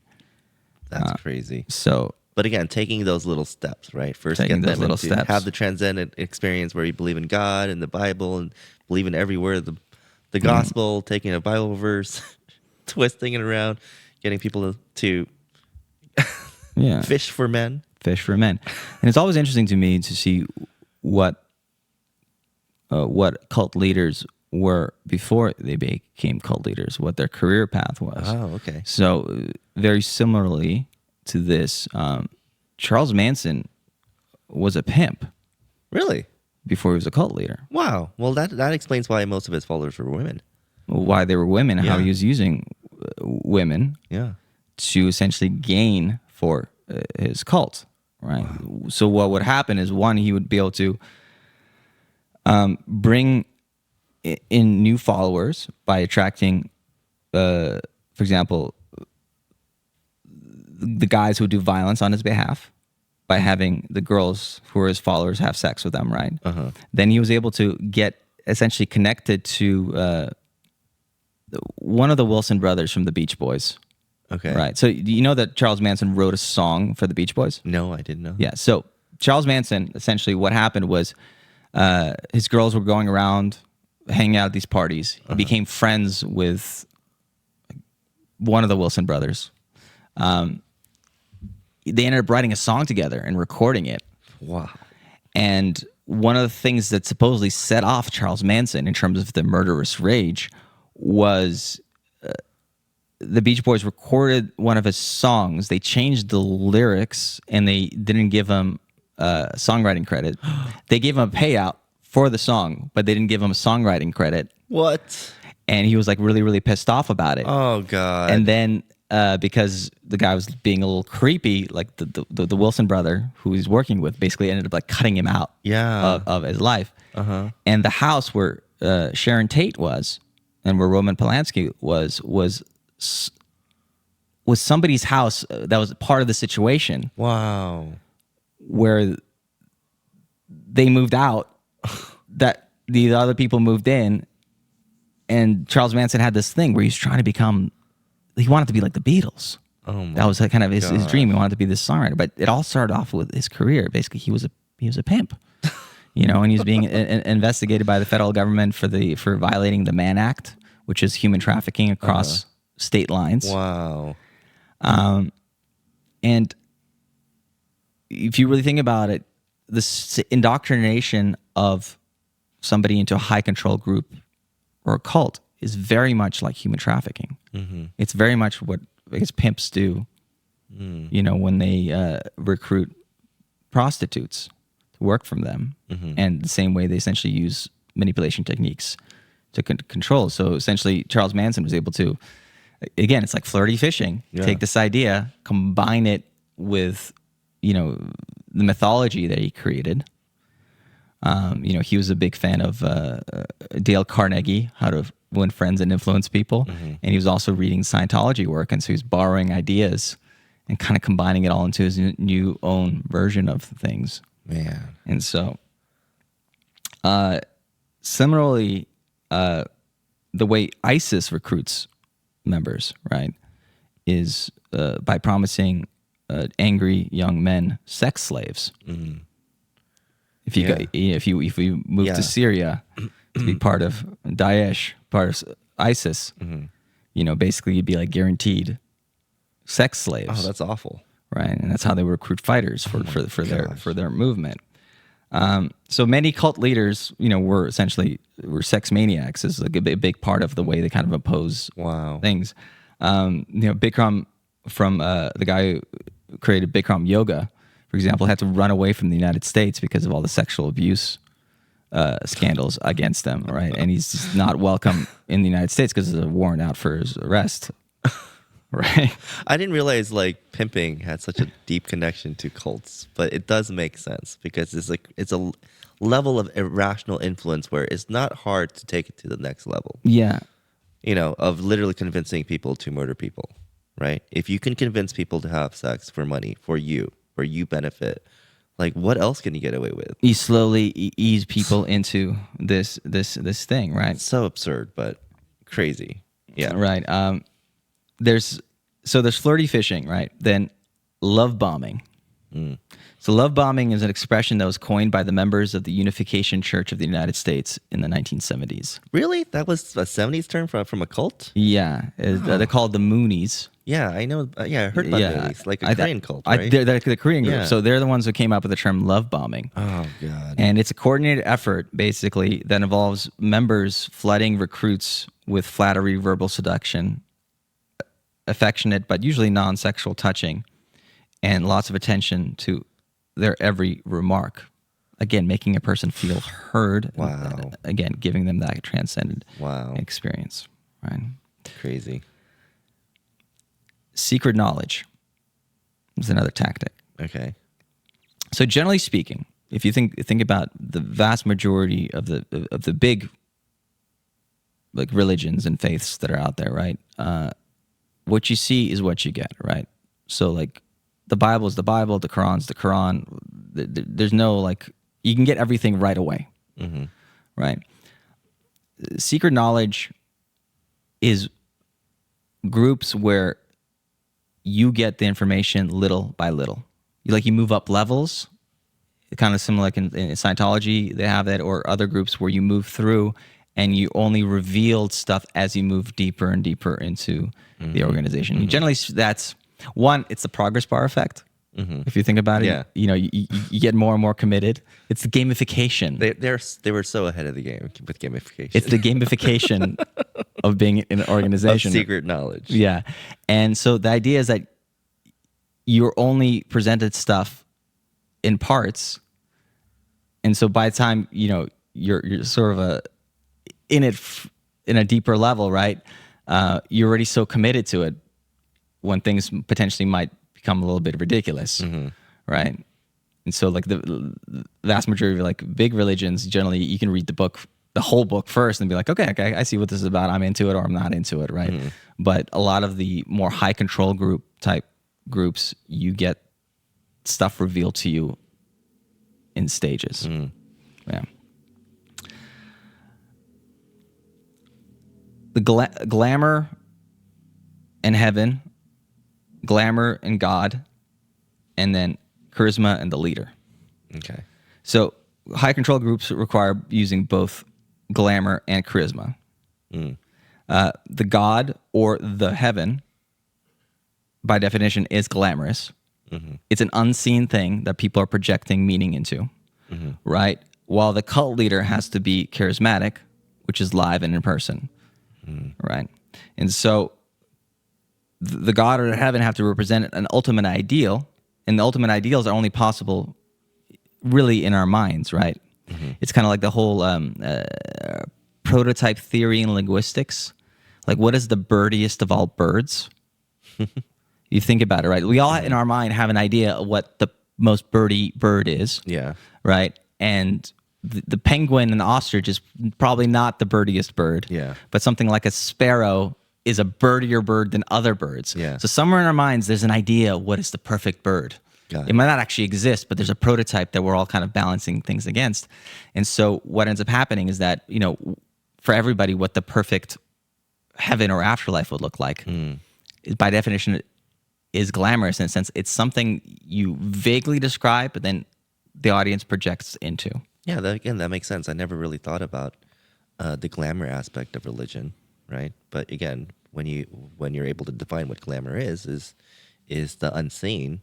Everyone has a different idea what that is, and you're projecting some sort of ideal in people's heads. Yeah, and you kind of project into it, and you're able to sort of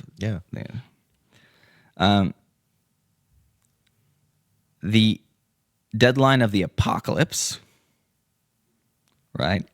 Every leader knows that tight deadlines are a great way to get to light a fire.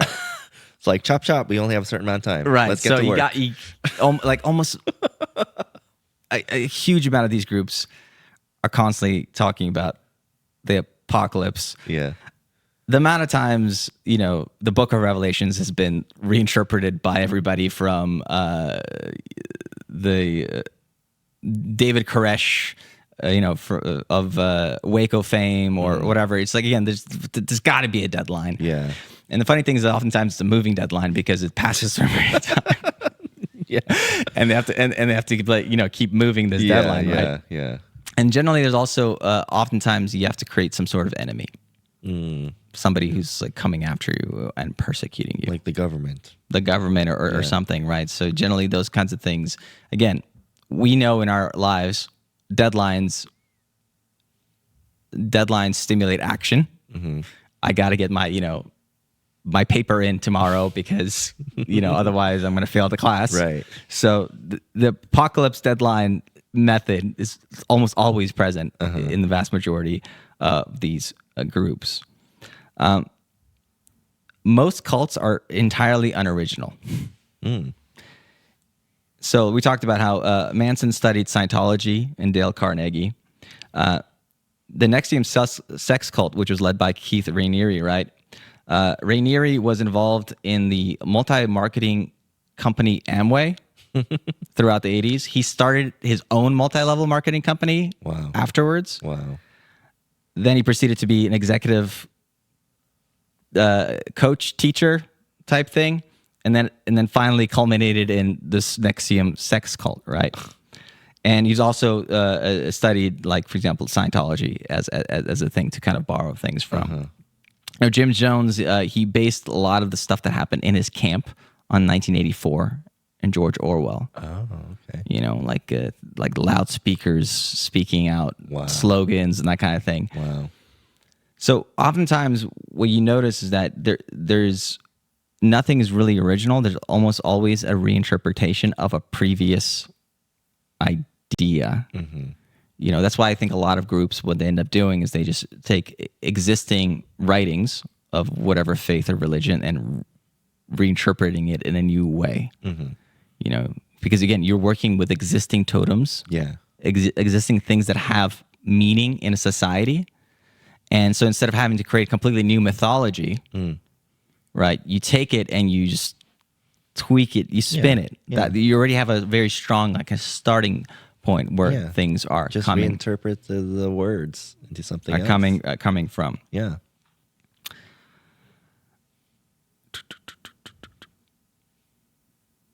We're getting pretty long in here. Let me see. All right, so one thing that I thought was kind of interesting. So the isolations and the restrictions of groups. This guy named Richard Sosis, he kind of did an analysis of 19th century American religious and secular communes. And he found a couple interesting things. One is that the religious communes outlasted the secular ones by an average of a factor of 4 on a 120-year time span. Really? Yeah. That's crazy. So who knows why, but potentially, again, the aspect of faith does let people keep going. on some level, right? But the weird thing he discovered was that the groups that imposed the most amount of restrictions, so whether it's food taboos, fasts, constraints on material possessions, rules about marriage, sex, communication, the ones that were the most restrictive, the more restrictions they were put on predicted the longevity of the commune. So for some reason, the higher the restrictions, the stricter the rules of the group are, somehow it actually reinforces how long people stick around and how long that group survives. It's very counterintuitive, but I guess the only logical reasoning behind that would be, again, if you're investing that much work into something, you'd probably want to keep it up. Yeah. Because if you can't eat certain food or something, and you're doing it for like 30 years, it's like you're not going to just stop, because maybe that'll shatter your entire worldview. Yeah, and I think also potentially the restrictions again fits into the idea of you more and more lose the habit of making your own decisions. Oh, that's because everything's also controlled. I mean, we don't know why. I mean, he just observed this thing. So how the mechanism works, but it's unusual. It seems strange that the more strict it was, the more rules that were imposed seem to correlate with the longevity of these groups. Crazy. Which is kind of wild. Yeah. All right. So the last bit I kind of want to talk about again. So we talked about like what's happening inside of us. We talked about some of the ways these groups are pulling people in with these different techniques.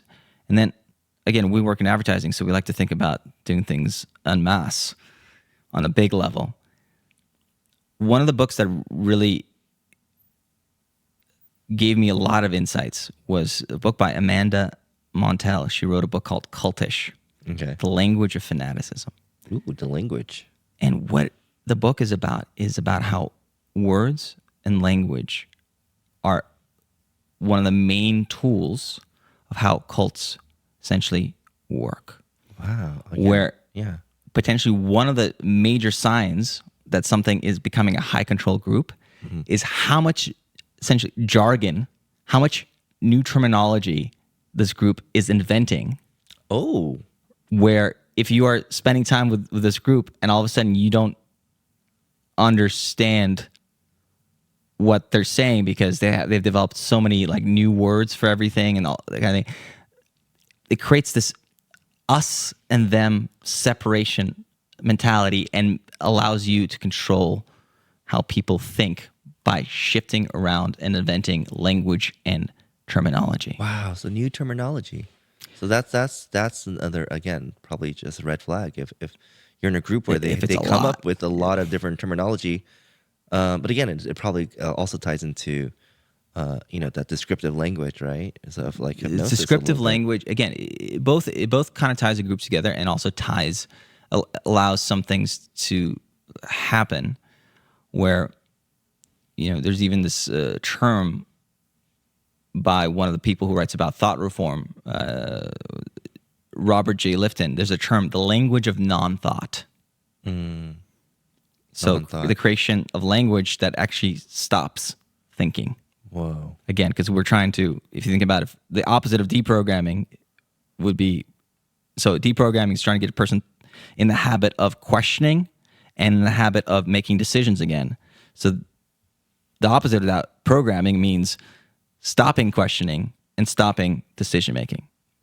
I guess that's the goal if somebody were to try to do this. And so you're saying coining terminology is one way to do that.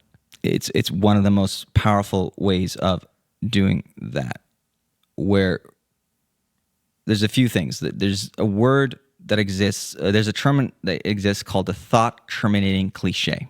Okay. And so a thought-terminating cliche is basically, it's a phrase that when somebody is starting to question things or reaches a point where there isn't a clear answer for something, it's a phrase or idea that can be quickly said that stops further inquiry, further questioning. Okay. So just some examples. And again, these things pop up in our language all the time. It's like, it's not that deep. Don't overthink it. Let's agree to disagree. God moves in mysterious ways, child. It is what it is. It's the lies of the devil. Fake news. Stop being so sensitive. It's just the way things are done here. You're overthinking it. Don't rock the boat. You win some, you lose some. To each their own. Basically phrases that make their way into the language where when somebody reaches a certain point where they're starting to question things, it's like a toolbox within the group to be able to stop questioning. Because cognitive dissonance, when you're trying to think about things that don't fit, like all of a sudden things don't match, is uncomfortable. And so it's like, well, things are the way they are. Yeah, or so everything happens for a reason. Everything happens for a reason. Yeah, that's God's purpose. Right. So those are thought-terminating cliches. And whether, again, it's a religious group or if it's something, even like maybe like a totalitarian regime, they have some phrases that are in there, like Big Brother wills it so, or something. I don't know. Along those lines, right? Yeah. Right. And the other aspect of how kind of language comes into play is the idea of loaded language, how using words that have a particular emotional charge more than words that don't have the emotional charge ends up shifting what people are thinking and how they think about things. Jim Jones, if you listen to, he recorded basically the suicide of Jonestown, and this whole it actually wasn't really a suicide. It was a murder because they forced a lot of people under gunpoint to take the poison, to drink the Kool-Aid. Yeah. And a lot of the language that he was using there is what they would consider loaded language, where you're taking things and you twist them. So for example, it's not a message, it's propaganda. It's not criticism, it's demonization. The person is not an expert, he's an elitist. Right? I like how they have this in the multi-level marketing world. It's not an MLM critic, it's a dream stealer. Right? It's not a public servant, it's a bureaucrat. Right? So there's this way of shifting things. It's like demonizing certain things or demonizing things. Labeling people or right. things. And like, for example, in Jonestown, one of the things that it all hinged on was there's this idea that I guess came out of revolutionary texts, something called revolutionary suicide, which is the idea of being willing to die for your revolution. The original meaning of the word was more like, like if you're fighting a revolution for, your freedom of your country, something, you die by going at the enemy, right? But he perverted it in the sense where, he caused it all to happen. Where if you know kind of generally the story was that Jonestown, they had this camp. Some people complained to the family back home. A congressman from California came out there to investigate. Somebody slipped him a note. Basically, they put on a big show, like, oh, how this place is perfect, but somebody slipped him a note saying, like, we want to get out of here. Wow.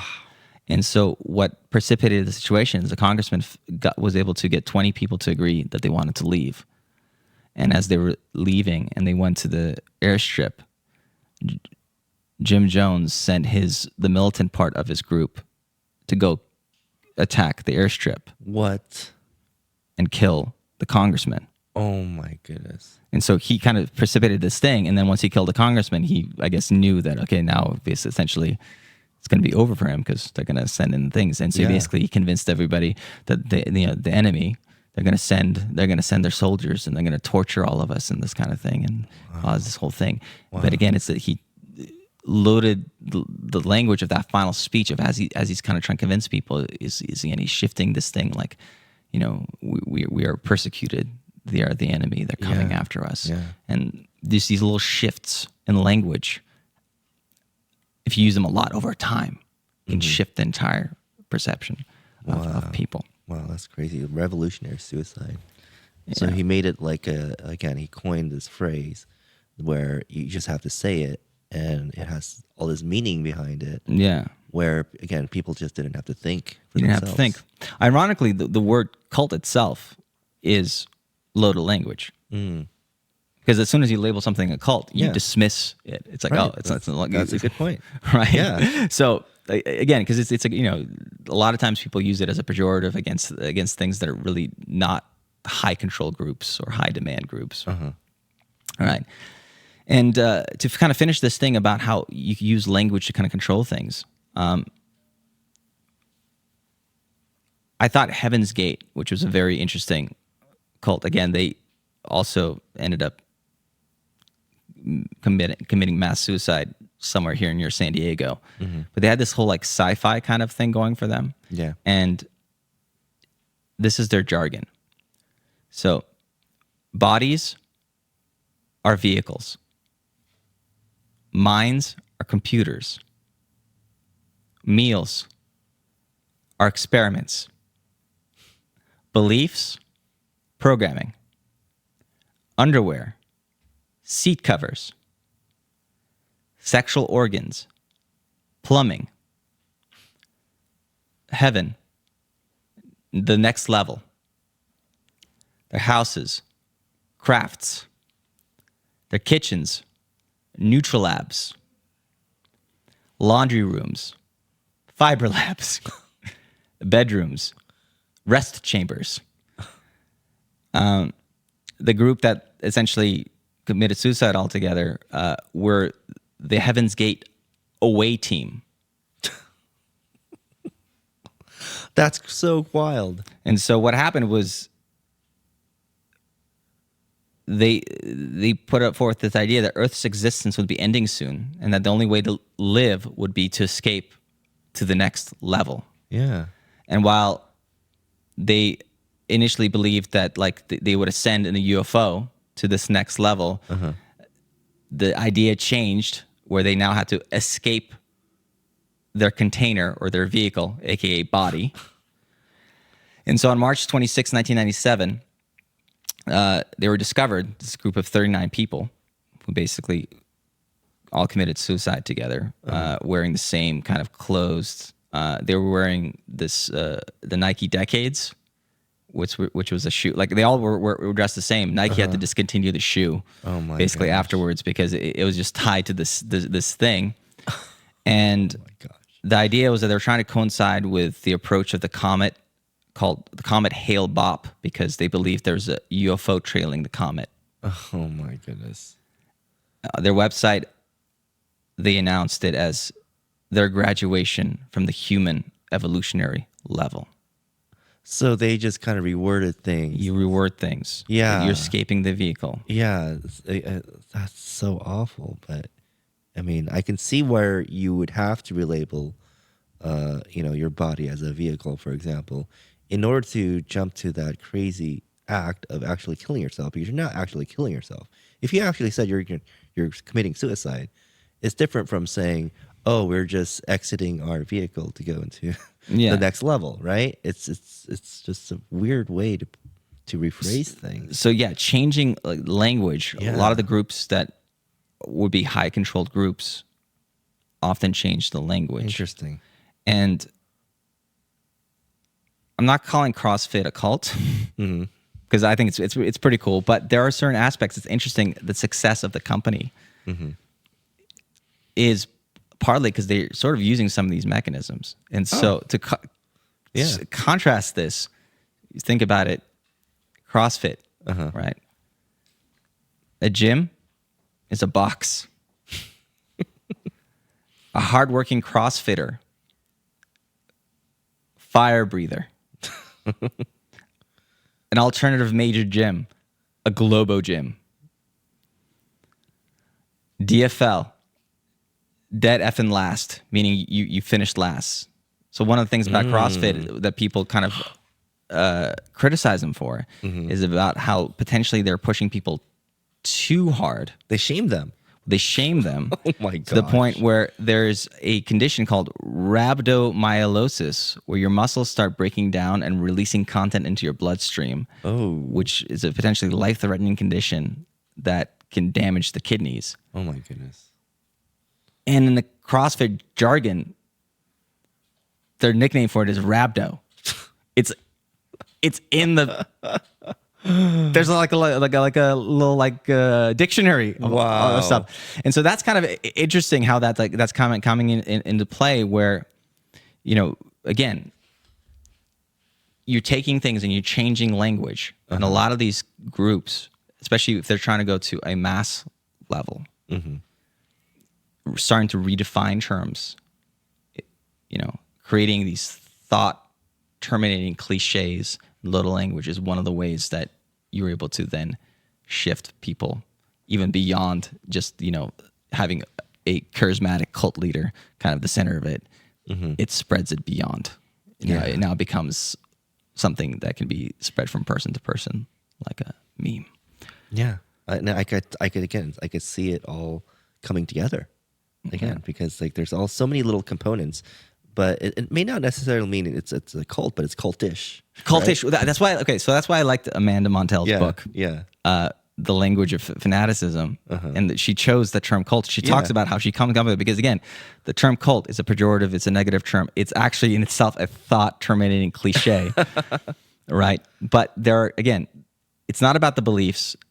It's more about some of the tactics that certain groups take that might be considered a little iffy, right? And that's what people should be wary of if they're at all faced with things that we've talked about here. Some of these things, then be careful. No, I feel very empowered right now, actually, just being able to recognize all of these signs. If maybe things that are maybe cultish, like joining a CrossFit program, could then suddenly turn into a cult where you're actually changing your Soul behavior. Cycle, change your body, change your mind. Oh, hey, that's a good motto. There you go. Is Soul Cycle a cult? I don't know. Maybe. Core Power Yoga, return the karma. Another company that I like is Trader Joe's. They're a little cultish too, because they have like captains and shipmates, and you have to kind of climb this weird ladder where everyone's pretending to be on a boat, right? Okay, yeah. And so it's like they get raises and they have to like try to reach captain level, and it's, I don't know, they label things differently, but some of these techniques potentially could be used ethically in certain situations again, to create like a positive charge in an organization. Absolutely. But just be wary of, because as we know, like things can just shift very quickly, and as long as we're thinking critically, I think that's one of the things where we can actually catch ourselves and make sure we don't fall into that trap. Because it's not hard to fall into that trap if you're actually into something or part of a group, because again, it feels good. You don't want to leave that group. But again, like, are you thinking critically? Are you making your own decisions? Those are things that we can question ourselves and see those red flags and get out of the situation if we feel like we're going to be put in danger, right? Yeah. So this was a very educational podcast, Gene. I really actually enjoyed it. And again, I hope you guys, listeners, are empowered as we are from this very enlightening podcast all about cults, diving into the red flags, and that will potentially make you question, am I in a cult, or am I just in a very positive, happy environment, organization that makes you feel good? Yeah.